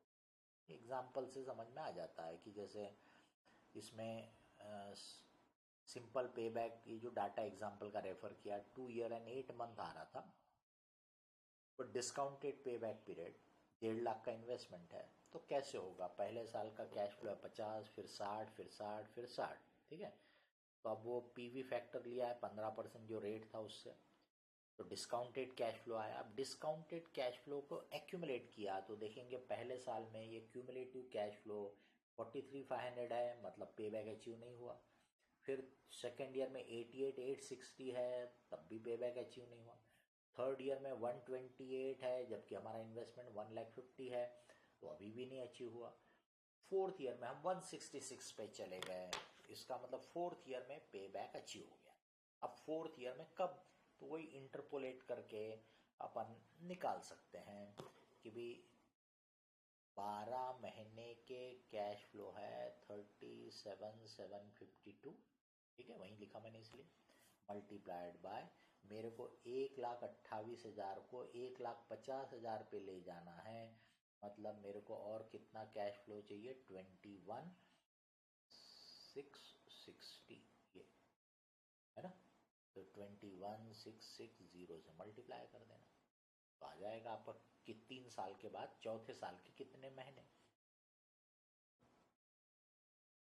ये देखिए 12 को इससे डिवाइड किया, इससे मल्टीप्लाई किया, तो 3 and 7 month अप्रोक्सीमेटली आ रहा, 3 years and 7 months। Terminal value method, ये MIRR का कंसेप्ट भी आपको। Under this method, it is assumed that each cash flow is reinvested in another project at a predetermined rate of interest until the termination of the project। तो हर साल जो cash flow generate होगा उसको भी हम and तक reinvest करके कितना हो रहा हो देखेंगे, बराबर। लेकिन कौन से रेट से हम इसमें देखते हैं? जो हमारा वो कॉस्ट ऑफ कैपिटल का या कट ऑफ रेट है वही rate. If the present value of the sum total of the compounded reinvested cash flow is greater than the present value of the outflow, the proposed project is accepted, otherwise not। तो हमने पूरे cash flow को पहले and में लेके गया, फिर उसकी प्रेजेंट वैल्यू, वो जो कंपाउंडेड कैश फ्लो हो गया उसकी प्रेजेंट वैल्यू को हम कंपेयर कर रहे हैं आउटफ्लो से। ऑल्टरनेटिवली आप क्या कर सकते हैं, जो आउटफ्लो है इसको भी एंड में लेके जाओ, और हर साल के कैश इनफ्लो जो जनरेट है उसको तो एंड में लेके गए, उसको कंपेयर करो, तो that is terminal value. If we compare terminal value, future value with net present value, the basic difference is that in the latter case, the cash inflows and outflows of different period over the tenure of the project are converted into present value and a zero time value, or the value at the time we are taking decision, जिस समय हम decision ले रहे उस time पे लाया। Whereas in terminal value case, all converted into value at the end of the project life। कहाँ तक लेके जा रहे हैं? मैं एंड में लेके जा रहा हूँ। Terminal value method, hence the present value of net terminal value will be equal to NPV। जैसे अगर वो प्रोजेक्ट की लाइफ मान लीजिए कि 10 साल है, 0 और ये 10 ईयर, तो NPV यानी ये टर्म्स में आता है NPV, और टर्मिनल वैल्यू यानी यहाँ का रहता है। तो टर्मिनल वैल्यू की प्रेजेंट वैल्यू NPV के बराबर। As talking in today's money term is always easy to understand rather than seeing the result at the end of project life, maybe 10 year or 20 year from today, hence NPV is commonly used for project analysis। Net present value और net terminal value वो calculate करके एक दिखा दिया आपको। PV factor, annuity का 4 year annuity का present value annuity factor, फिर 4th ईयर का पीवी फैक्टर, टर्मिनल वैल्यू या compounded value of 1 to 4 year जो है, तो अगर 1 रुपए जो है वो 4 साल में 1.749 हो जाते हैं। आज का 1 रुपए 4 साल में 1.749, या बोल सकते कि 4 साल के बाद का 1.749 आज के 1 रुपए के बराबर, ठीक है। Terminal value of ₹1 annuity for 4 year, अगर 1-1 रुपए हर साल मिल रहा है, तो जो 4 साल में 4 रुपए मिलेंगे, और ये हर साल के एंड का, पहले साल के एंड का 1 रुपए, फिर दूसरे साल के एंड का, ऐसे तो इसका कंपाउंडेड वैल्यू होता है 4.993। ये चारों टेबल के फिगर यहाँ पर आ गए आपके सामने, जो चार टेबल आपको दिए हुए हैं। Present value of cash inflow, ये 40,000 के कैश इनफ्लो है तो उसकी प्रेजेंट वैल्यू आती है 1,14,000। Present value of cash outflow वो 0 पॉइंट पे है इसलिए 1,00,000, तो एनपीवी हो गया 14,240। ये प्रोजेक्ट की एनपीवी होगी। अब terminal value of cash flow, क्योंकि हर साल आपको 40-40 हज़ार मिल रहे हैं तो उसको 4.993 से मल्टीप्लाई किया तो 199,720 हो गया। इसका मतलब ये हुआ कि पहले साल का जो 40,000 है वो 3 साल के लिए री इन्वेस्ट हुआ, दूसरे साल का जो 40,000 है वो 2 साल के लिए री इन्वेस्ट हुआ, तीसरे साल का जो 40,000 वो 1 साल के लिए री इन्वेस्ट हुआ, और चौथे साल का 40,000 इसी पॉइंट ऑफ टाइम का है। Terminal value of cash outflow, तो मेरा जो आज मैंने 1,00,000 लगाया, जो रेट मैंने एक्सपेक्ट किया वो हिसाब से वो 174,900 हो जाना चाहिए eight the end of the 4th year. तो इसका मतलब जो भी प्रोजेक्ट मुझे 174,900 कर दे रहा होगा 4 साल के एंड में, वो मेरे लिए एक्सेप्टेबल है, सही है। ये तो मुझे 24,000 एक्स्ट्रा कमा के दे रहा है, तो 24,820 ये टर्मिनल वैल्यू है। अभी देखने में लगेगा कि एनपीवी 14,000 था, ये 24,000 है, तो बिल्कुल सही बात है। एनपीवी 0 पॉइंट की वैल्यू है, टर्मिनल वैल्यू 4th ईयर के एंड की है, तो 0 पॉइंट वाले को 4th ईयर के एंड में ले जाओगे तो वो इसके बराबर हो जाएगा, या इसको प्रेजेंट वैल्यू में लाओगे तो एनपीवी के बराबर हो जाएगा। ये देख लीजिए, ये देखिए, इसको पीवी फैक्टर से मल्टीप्लाई किया तो देखो 14,000 आ गया। मामूली डिफरेंस तो खैर राउंडिंग ऑफ के रहेंगे, क्योंकि ये पीवी फैक्टर अपन 3 डेसिमल पॉइंट तक के यूज कर लेते हैं। MIRR, modified internal rate of return. Despite NPV's conceptual superiority, managers seems to prefer IRR over NPV because IRR is intuitively more appealing as it is a percentage measure।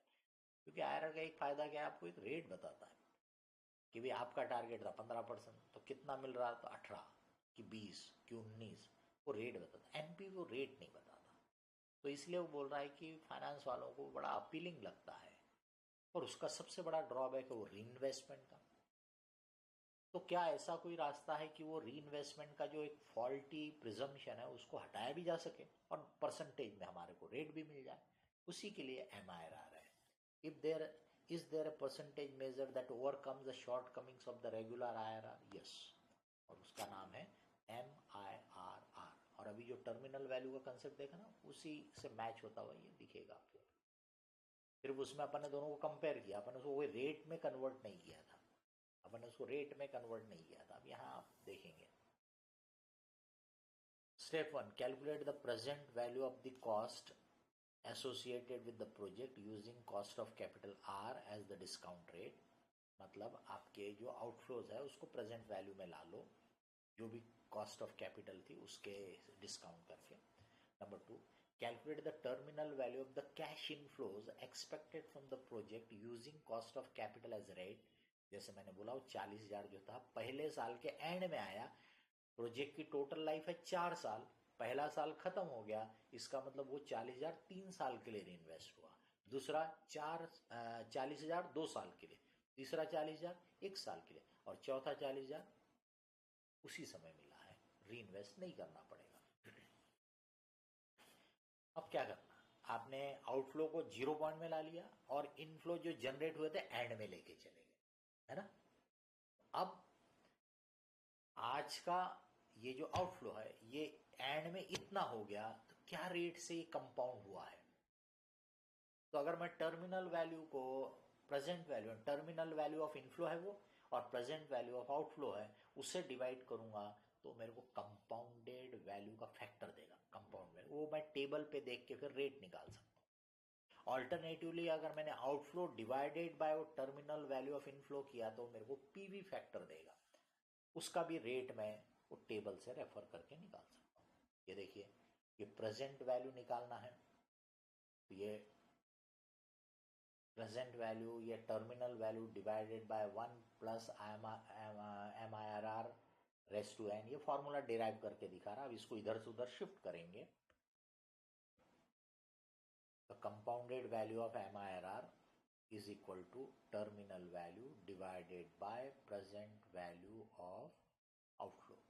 ये inflow की terminal value है और ये outflow की present value है, बराबर। और इससे वो रेट क्या मिलेगा आपको, कंपाउंडेड वैल्यू वाला फैक्टर मिल जाएगा, MIRR वो कंपाउंडेड वैल्यू का फैक्टर मिलेगा, उस पे से रेट देखना पड़ेगा। पीवी फैक्टर निकालना है, देख लो उल्टा कर दो, पीवी फैक्टर आ जाएगा। Then we can ascertain the MIRR rate by referring to compounded value or present value table. ये निकालोगे तो इसके लिए कंपाउंडेड वैल्यू टेबल देखने का, कंपाउंडेड वैल्यू टेबल ये, और ये निकालोगे तो इसके लिए प्रेजेंट वैल्यू टेबल देखने का। ये इलस्ट्रेशन करके दिखाया, कैश आउटफ्लो, ये 2 कैश आउटफ्लो थे, बराबर, और ये इनफ्लो है। अब तो ये देखिए 20,000 जो आपका ये कैश फ्लो है वो सेकेंड ईयर के एंड में है, तो उसको इन्वेस्ट कब करोगे, थर्ड एक, फोर्थ, फिफ्थ, सिक्स, यानी 4 साल के लिए। कितने साल के लिए इन्वेस्ट किया आपने, 4 साल के लिए। तो इसको आप 4 साल के लिए इन्वेस्ट करोगे, इसको 3 साल के लिए, इसको 2 साल के लिए, इसके 1 साल के लिए, इसको 0 ईयर के लिए, क्योंकि ये 6th ईयर के एंड में मिला है आपको, ऐसा मतलब 15% रेट है। ये देखिए आउटफ्लो को प्रेजेंट वैल्यू में ला लिया 189.6। अब ये देखो पहला 20 को देखो 4 बार मल्टीप्लाई किया ना, कंपाउंडिंग किया, इसको 3 टाइम्स किया है, इसको 2 टाइम्स, इसको 1 टाइम, और इसको एज इट इज लिया है, कंपाउंडिंग करना ही नहीं है उसको, बराबर। इसकी वैल्यू आ गई 467। अब ये फॉर्मूला है, तो इसको इधर से उधर शिफ्ट करोगे तो ये आपको 2.463 जो आ रहा है, ये बता रहा है कि आपका ये जो प्रोजेक्ट है इसमें जो कैश फ्लो जनरेट हुआ वो 6 साल से था प्रोजेक्ट का लाइफ, उसमें आज का 1 रुपये 6 साल में 2.463 हो गया, ठीक है। तब ये रेट कितना है, तो उसको सॉल्व करने के लिए ये आपको बताया 1.162 यानी 16.2%, ये 16.2% MIRR आ गया। तो ये MIRR ज़्यादा करेक्ट रहता है एज कम्पेयर टू IRR, क्योंकि इसमें री इन्वेस्टमेंट अपन ने कैसे पकड़ा हुआ है, at that cost of capital. ये देख लो 15% के रेट से ही री इन्वेस्टमेंट पकड़ा अपन ने। Evaluation, if the mutually exclusive projects are of the same size, NPV and MIRR lead to the same decision irrespective of variation in life. If the mutually exclusive project differ in size, there is a possibility of conflict. What is the verdict? MIRR is better than regular IRR in measuring true rate of return. However, for choosing among mutually exclusive projects of different size, NPV is a better alternative in measuring the contribution of each project to the value of the firm. Capital rationing, ration यानी control, तो जहाँ पे capital यानी funds limited है, पैसा कम है, तो उसको सिचुएशन को अपन बोलते हैं कैपिटल रेशनिंग। अपने पास ऑल्टरनेटिव बहुत है, लेकिन वो सब ऑल्टरनेटिव को अपन इम्प्लीमेंट नहीं कर पाएंगे क्योंकि कैपिटल कम है। That situation is capital rationing.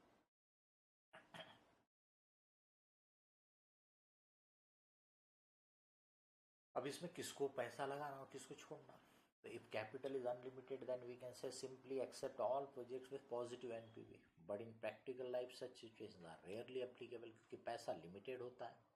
The situation of scarcity of capital arises either because of concern does not want to raise additional funds, concern ने ही अपने पे restriction लगाया, known as internal capital rationing और soft capital rationing, खुद ही पे अपने control लगाएंगे, भाई नहीं इतने से ज़्यादा अपन नहीं लगाएंगे बिजनेस में, और is not in a position to raise additional fund, ये चाहता तो पर मिलता नहीं इसको पैसा, तो इसको बोलेंगे known as external capital rationing और हार्ड कैपिटल रेशनिंग, ऐसे नाम दिया।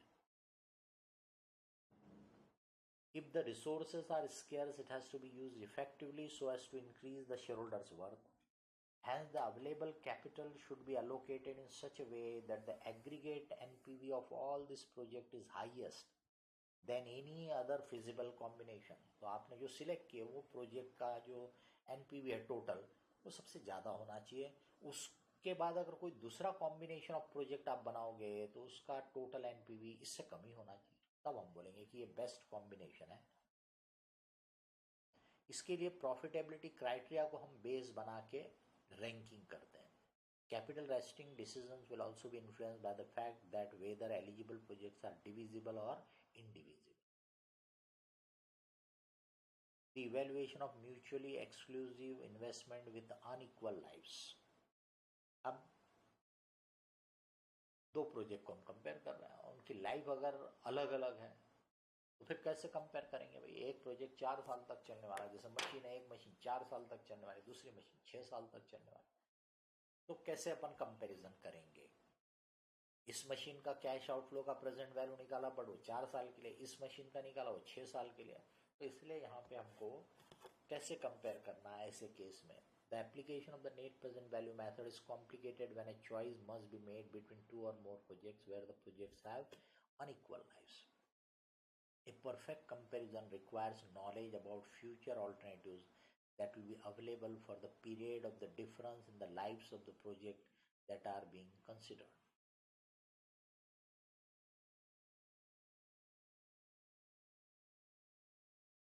तो जो डिफरेंस है उसके लिए आगे क्या होगा उसकी जानकारी हमको होना चाहिए। We shall consider the following methods for evaluating project with unequal lives. 3 method दी हुई है। Number 1, evaluate the alternative over an interval equal to the lowest common multiple of lives. यानी ऐसा नंबर जो इसकी लाइफ से भी फुल्ली डिविजिबल है, इसकी लाइफ से भी फुल्ली डिविजिबल है, उसको बोला गया है lowest common multiple of the lives. तो जैसे एक की लाइफ है 2 साल, एक की लाइफ है 3 साल, तो 2 इंटू 3 6 ये हो गया। एक की लाइफ है 3, एक की लाइफ है 4, तो 3 इंटू 4 12, ये कॉमन मल्टीपल हो गया। एक की लाइफ है 4, एक की लाइफ है 6, तो 4 इंटू 6 करोगे तो 24 हो जाता है। पर क्योंकि 4 और 6 दोनों 2 से डिविजिबल है, इसलिए 24 को 2 से डिवाइड कर दो तो 12। इसका मतलब 4 साल और 6 साल की लाइफ होगी, तो 12 कॉमन मल्टीपल है। क्योंकि 4 साल में 3 बार अगर मशीन को बदलोगे तो 12 हो गया, और 6 साल वाली मशीन को 2 बार बदलोगे तो 12 हो गया। यानी एग्जैक्ट बैठता है। इसको बोलते हैं lowest common multiple of the lives. Equivalent annual cost method by which the cash flows are converted into an equivalent annual amount। तो पिछले में क्या, फर्स्ट वाले मेथड में क्या किया अपन ने, लाइफ को बढ़ा के देखा कि ऐसी लाइफ जिसमें दोनों एग्जैक्टली फिट बैठ जाए। तो एक 3 साल की थी, एक 4 साल की थी, तो अपन ने सिर्फ 3 और 4 साल का इवेल्युएशन करेंगे तो कंपैरिजन नहीं होगा, तो अपन ने बना लिया उसका 12 साल। 12 साल में 3 वाले को बदलते बदलते चले गए, 4 वाले को बदलते गए, और फिर कंपैरिजन किया दोनों को। दूसरा रास्ता क्या है, 3 साल का ही कैलकुलेशन करो, 4 साल का ही कैलकुलेशन करो, और दोनों को पर एनम में कन्वर्ट कर दो।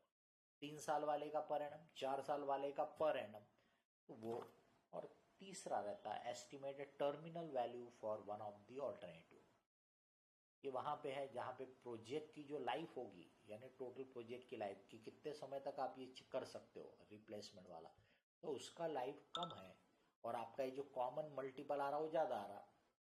तो जैसे वो कॉमन मल्टीपल आ रहा है 12, जबकि हमको वो जो प्रोजेक्ट है वो 10 साल तक ही चलने वाला है, तो ऐसे समय में ये टर्मिनल वैल्यू वाला ऑल्टरनेटिव काम करेगा।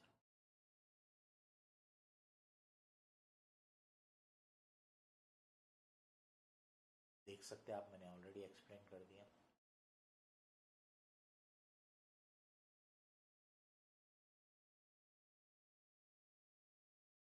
ये 2 इयर्स और 3 इयर्स है, तब 6 इयर्स का कैलकुलेशन करना पड़ेगा आपको। एनुअल कॉस्ट मेथड में आपने जो भी निकाला, जैसे प्रेजेंट वैल्यू ऑफ कॉस्ट निकाल लिया और उसको एन्युटी फैक्टर से डिवाइड करोगे, प्रेजेंट वैल्यू एन्युटी फैक्टर से, तो वो इक्वल एनुअल कॉस्ट में कन्वर्ट हो जाएगा। तो इसका मतलब आपके पास एक ऐसा नंबर आ गया कि वो 2 साल वाले का भी पर एनम है, 3 साल वाले का भी पर एनम है, तो कंपेरेबल हो जाएगा। ये जैसे कैलकुलेशन किसी एग्जाम्पल का करके बताया कि आपने उनको अगर 3 साल के लिए इवेल्युएट किया तो 3 साल वाला जो था आपने 2.4869 से वो डिवाइड किया तो 7,22,000 आ गया। अब अगर उसको आपने 6 साल तक का किया होगा कैलकुलेशन, तो 6 साल वाले को भी अगर आप वो 6 साल के एन्युटी फैक्टर से डिवाइड करोगे तो भी 7,22,000 आ रहा है। तो आपने 3 साल तक एक बार के हिसाब से किया तो भी वही है, आपने 6 साल तक के हिसाब से किया तो भी देखो वही है। ये क्या होता है, एनुअल कॉस्ट मेथड आपके लिए लंबा कैलकुलेशन किए बगैर आपका काम बन जाता है। The present value in above calculations are obtained from our earlier calculation for 3 and 6 year time horizon. The annuity factor are obtained from annuity and cumulative discount table shown in appendix for 3 and 6 year and a discount rate of 10%. We get the same equivalent annual cost for both time horizon. 3 साल के calculation से भी per annum same आया, 6 साल के calculation से भी per annum same आया। To simplify calculation, we can always use the first purchase in the sequence. तो मशीन एक 3 साल चलने वाली है, एक 4 साल चलने वाली है, तो एक का कैलकुलेशन 3 साल का, एक का 4 का, और फिर एनुअल कॉस्ट निकाल लो। फिर आपको कॉमन मल्टीपल तक जाने की जरूरत नहीं है। What does the equivalent annual cost represent?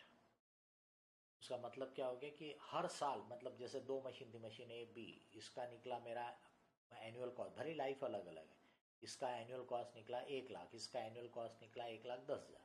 तो इसका मतलब ये मशीन मेरे को हर साल 1,00,000 रुपये खर्चा करवा रही है, और ये मशीन मुझे हर साल 1,10,000 रुपये खर्चा करवा रही है।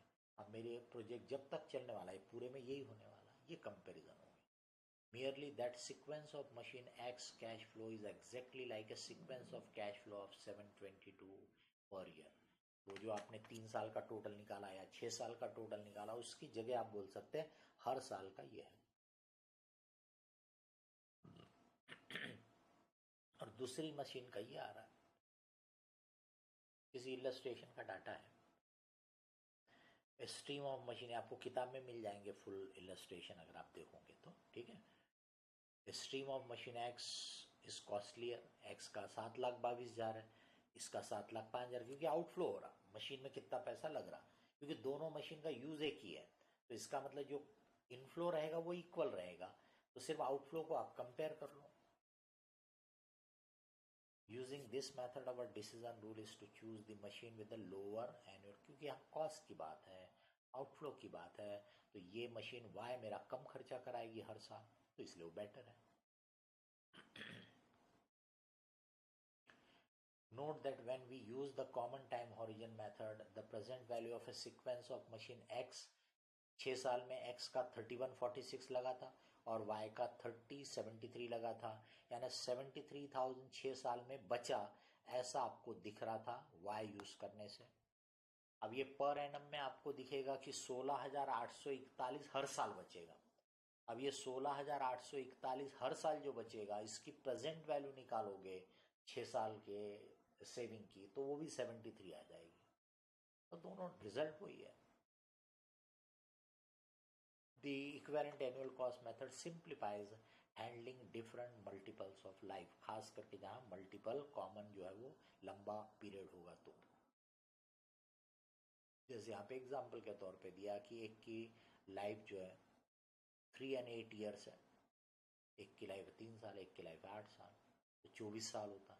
तो अभी 24 साल के कैलकुलेशन करने के बजाय पहली मशीन का 3 साल का करो, पर एनम कॉस्ट निकाल लो, दूसरे का 8 साल का कैलकुलेशन करो, उसका भी पर एनम निकाल लो और फिर कंपेयर कर लो, बराबर। अब यहीं पे मैं आपको टर्मिनल वैल्यू बताता हूँ। अब जैसे 24 साल के आप कैलकुलेशन कर रहे हो, या पर एनम कॉस्ट में भी ये 24 साल का ही प्रोजेक्ट कम से कम रहना चाहिए, तब ठीक है। बट मान लो कि हमारा ये जो प्रोजेक्ट है वो 10 ही साल चलने वाला या 12 साल ही चलने वाला, उसके बाद खत्म, तो फिर ये 24 साल वाले कैलकुलेशन के बेसिस पे डिसीजन लेना ठीक नहीं होगा। तो अब अगर आपको लगता है कि भाई आपका प्रोजेक्ट जो है ये 12 साल ही चलने वाला है, तो आप क्या करो, वो जो 3 साल वाली मशीन थी उसको 4 बार रिप्लेस कर रहे हैं, 12 साल का कैलकुलेशन हो गया। और ये जो दूसरी 8 साल वाली मशीन है इसको 8 साल के बाद रिप्लेस करो, तो 4 साल चली कि 12 साल हो गए, तो उस समय उसकी टर्मिनल वैल्यू क्या होगी एस्टिमेट करो और अपने कैलकुलेशन उसको इंक्लूड कर लो। तो दोनों का 12 साल का कैलकुलेशन आप कंपेयर करके डिसीजन ले, वो टर्मिनल वैल्यू वाला मैटर हो गया।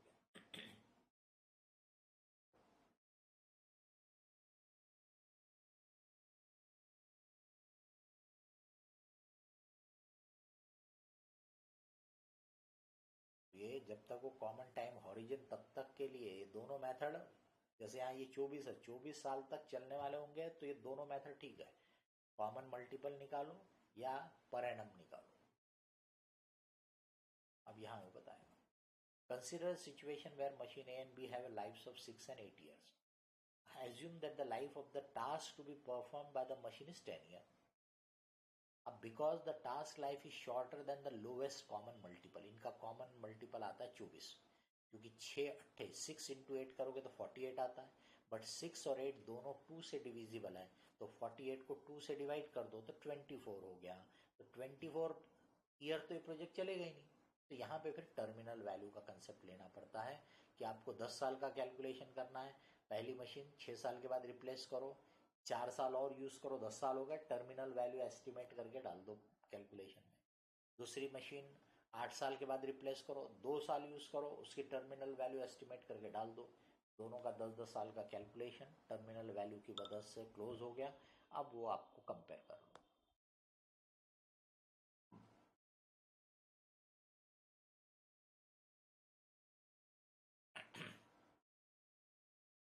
Important points in capital budgeting. Scrap value of fix asset and profit loss on it. Question में कई बार आपको स्क्रैप वैल्यू दिया रह सकता है। The book value of the block will be compared with the scrap value and the difference will be either profit or loss which will result into tax payment or tax saving.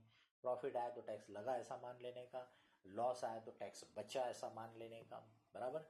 तो book value, अगर आपने straight line method depreciation लिया होगा और उसमें scrap value नहीं लिया, यानी फुल डेप्रिसिएशन चार्ज कर दिया, तो बुक वैल्यू 0 भी हो सकती है। तो जो भी होगी आपके कैलकुलेशन के हिसाब से, वो बुक वैल्यू को स्क्रैप वैल्यू से कंपेयर करो। In case of block shows loss after crediting scrap value, then there will be tax saving on it. Hence cash inflow क्या हो जाएगा, तो scrap value plus tax saving on that loss, या फिर इसको short term loss मान करके ignore कर दो कि अलाउड नहीं होगा करके। In case the block shows profit after crediting scrap value, then there will be tax payment on it. तो इसलिए आपका जो कैश फ्लो रहेगा वो scrap value minus tax payment, इसको तो आप कंसिडर कर ही लो। ये भले ही आप चाहे तो इग्नोर हो सकता है। इग्नोर सम कॉस्ट। सम कॉस्ट का मतलब जो डिसीजन पॉइंट के पहले ही खर्चा हो चुका था, मतलब आपका डिसीजन कुछ भी हो वो बदलने वाला नहीं है, उसको बोलते हैं सम कॉस्ट। अपॉर्चुनिटी कॉस्ट, ये रिलेवेंट कॉस्ट होती है। अपॉर्चुनिटी कॉस्ट का मतलब रहता है कि जब मैं किसी चीज़ को एक अपॉर्चुनिटी के लिए, एक यानी ऑल्टरनेटिव के लिए यूज़ करता हूँ, तो उसमें जो दूसरा ऑल्टरनेटिव मेरे लिए पॉसिबल था उसकी अपॉर्चुनिटी मैं मिस कर देता हूँ, तो वो अगर बेटर है तो उसको हम ट्रीट करेंगे एज अपॉर्चुनिटी कॉस्ट। तो भाई इस चीज़ को मैं इस प्रोजेक्ट में लगाना चाहता हूँ, ठीक है, ये मेरे पास पहले से है, तो इसकी जो एक्चुअल कॉस्ट है वो मेरे लिए संक कॉस्ट हो गई, उसको मत देखो। पर इस चीज को मैं बेच भी सकता हूं, ये मेरे पास दूसरा रास्ता है। अब इसको मैं अगर बेचता हूं तो मान लो कि इसके 10,000 मिलने वाले हैं, वो 10,000 मेरे लिए अपॉर्चुनिटी लॉस हो जाएगा जब मैं इसको इस काम में यूज कर लूंगा।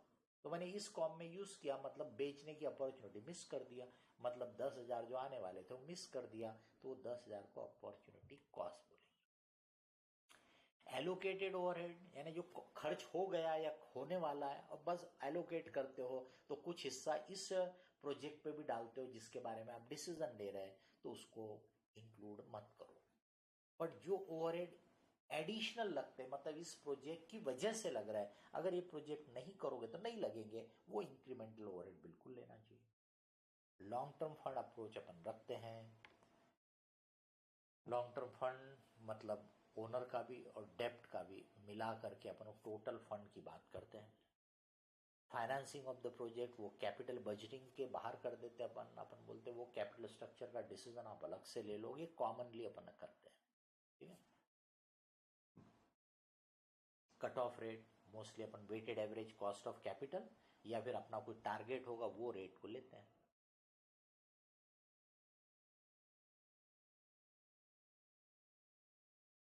Higher the risk higher will be the cost of capital और expected rate, consequently higher rate of discounting रहेगा, लोअर रिस्क रहेगी तो लोअर रेट ऑफ डिस्काउंटिंग रहेगा। वर्किंग कैपिटल का जो कमिटमेंट रहता है, वर्किंग कैपिटल का पैसा जो आपने लगाया इनिशियल पॉइंट में वो एंड ऑफ द प्रोजेक्ट की लाइफ जो होगी उसमें रिलीज हो गया ऐसा आपने मान के चलने का, unless otherwise given. Sometimes only increase in stock level may be given. The same will be treated like working capital, but it may also get released as part of sale in the last year. Then its release will not appear separately. In such situation, the cost of production will have to be less than the proportionate and profit will be calculated after taking cost of that stock also. ये थोड़ा सा technical है, आपको working capital नाम से दिया रहा और स्टॉक नाम से दिया रहा कि एडिशनल स्टॉक लिया, तो आप ये मान के चल सकते हो कि आखिरी में उसका रिलीज भी लेना है, बराबर। अगर वो आपके ऑपरेटिंग कैश फ्लो में ही कवर हो चुका है ऐसा दिख रहा है तो वो बता रहा है आपको कि वहां पे फिर आपको क्या दिखेगा कि पहले के पीरियड के कंपैरिजन में यहाँ पे सेल ज़्यादा है, कॉस्ट कम है, बहुत फर्क है। क्यों? क्योंकि मैंने जो पुराना वाला स्टॉक था वो बेच दिया, ऐसा कंसिडर हुआ है। तो वहाँ वैसा दिखेगा तब ठीक है, नहीं तो फिर आप ये मान के चलो कि वर्किंग कैपिटल का जितना पैसा लगाया वो एंड ऑफ द प्रोजेक्ट में रिलीज हो गया, मतलब कैश इनफ्लो बन जाएगा। In all the evaluation technique cash flow, ये तो बताया कैश फ्लो यूज होता है, एक ही जगह प्रॉफिट वर्ड यूज होता है। Depreciation is considered in project only for tax effect निकालने के लिए। तो after tax profit after depreciation profit लो, उस पर टैक्स कैलकुलेट कर लो और फिर डेप्रिसिएशन ऐड बैक कर दो। या फिर बिफोर टैक्स प्रॉफिट अगर लिया, बिफोर डेप्रिसिएशन पे अगर फुल टैक्स कैलकुलेट कर लिया तो फिर मेरे को डेप्रिसिएशन का टैक्स सेविंग अलग से जोड़ना पड़ेगा और वो कंफ्यूज भी करता है कई बार लोगों को। इसलिए बेस्ट ऑप्शन आपके पास है नॉर्मल प्रॉफिट कैलकुलेट करना, डेप्रिसिएशन भी माइनस कर देना, फिर उस पर टैक्स निकाल लेना और फिर डेप्रिसिएशन ऐड बैक कर देना, वो ज़्यादा बेटर आपके लिए। Cash inflow from the project must be taken after deducting income tax payment and after tax cash flow होना। Increase in expenses minus tax saving, ये आपका कैश आउटफ्लो है। खर्चा कहीं भी बढ़ रहा है तो उसकी वजह से टैक्स बचता है, नेट जो हुआ वो कैश आउटफ्लो। खर्चे कम हुए तो उसकी वजह से टैक्स आपका बढ़ जाता है, क्योंकि खर्चा कम यानी प्रॉफिट ज़्यादा, प्रॉफिट ज़्यादा यानी टैक्स ज़्यादा। तो जितना भी सेविंग हुई थी खर्चे में उसमें से टैक्स को माइनस करोगे तो कैश इनफ्लो बनेगा। वो इंक्रीज इन इनकम है, इनकम बढ़ रही है तो वो कैश इनफ्लो है, लेकिन उसमें टैक्स भी लगेगा तो वो कैश इनफ्लो नेट कर दो। डिक्रीज इन इनकम है तो ये मेरे लिए खर्चे की तरह हो गया, तो मेरा इनकम कम होना यानी मेरे लिए आउटफ्लो हो गया। ये थोड़ा सा आपके लिए ध्यान देने का है कि डिक्रीज इन खर्चा जो है वो कैश इनफ्लो का इफेक्ट क्रिएट करता है, डिक्रीज इन इनकम जो है वो कैश आउटफ्लो का इफेक्ट क्रिएट करता है। Tax saving on depreciation, loss on disposal of asset और on any other tax incentive will be taken as cash inflow.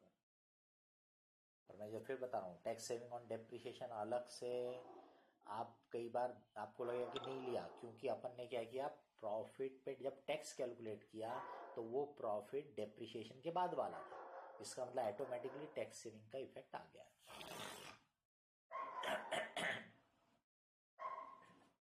Tax saving on 100% right of original cost और on any other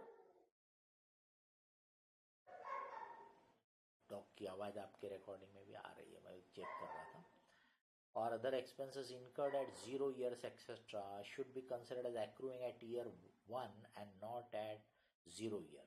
तो कोई expense को 100% हम जब initial investment को right of कर रहे हैं ऐसा दिया रहता है, तो भले ही हमने वो खर्चा 0 पॉइंट में किया लेकिन उसकी tax saving and of the year में लेना चाहिए, क्योंकि वो tax deduction operating cash flow में से होता है, इसलिए एंड ऑफ द ईयर में लेना चाहिए।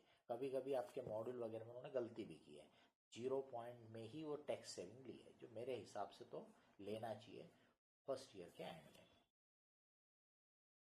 Tax saving on account of 100% write-off due to any other tax incentive is considered in the same year even when net result is becoming loss. It is on the assumption that company will be having taxable profit from other activities against which this loss will be adjusted and tax saved.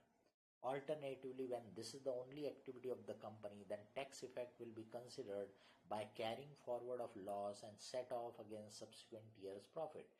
Problem में आपको समझाया भी होगा, final level में ऐसे ज़्यादा chance रहते हैं कि भाई आपने एक ईयर में कैलकुलेशन किया, उसमें लॉस आया, तो लॉस पे टैक्स सेविंग मिल गई ऐसा मान लो.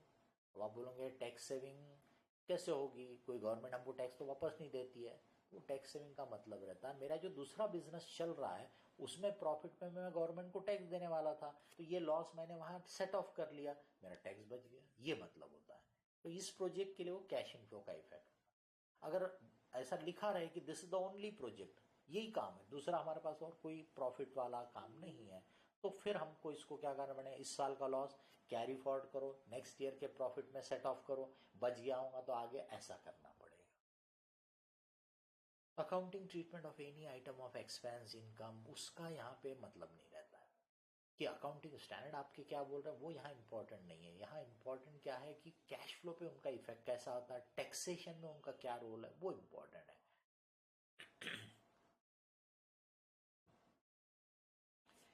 तो ये आपके कैपिटल बजटिंग का चैप्टर हो गया. सभी चीज़ें मैंने आपको डिटेल में बता दी. Will continue with the other chapters.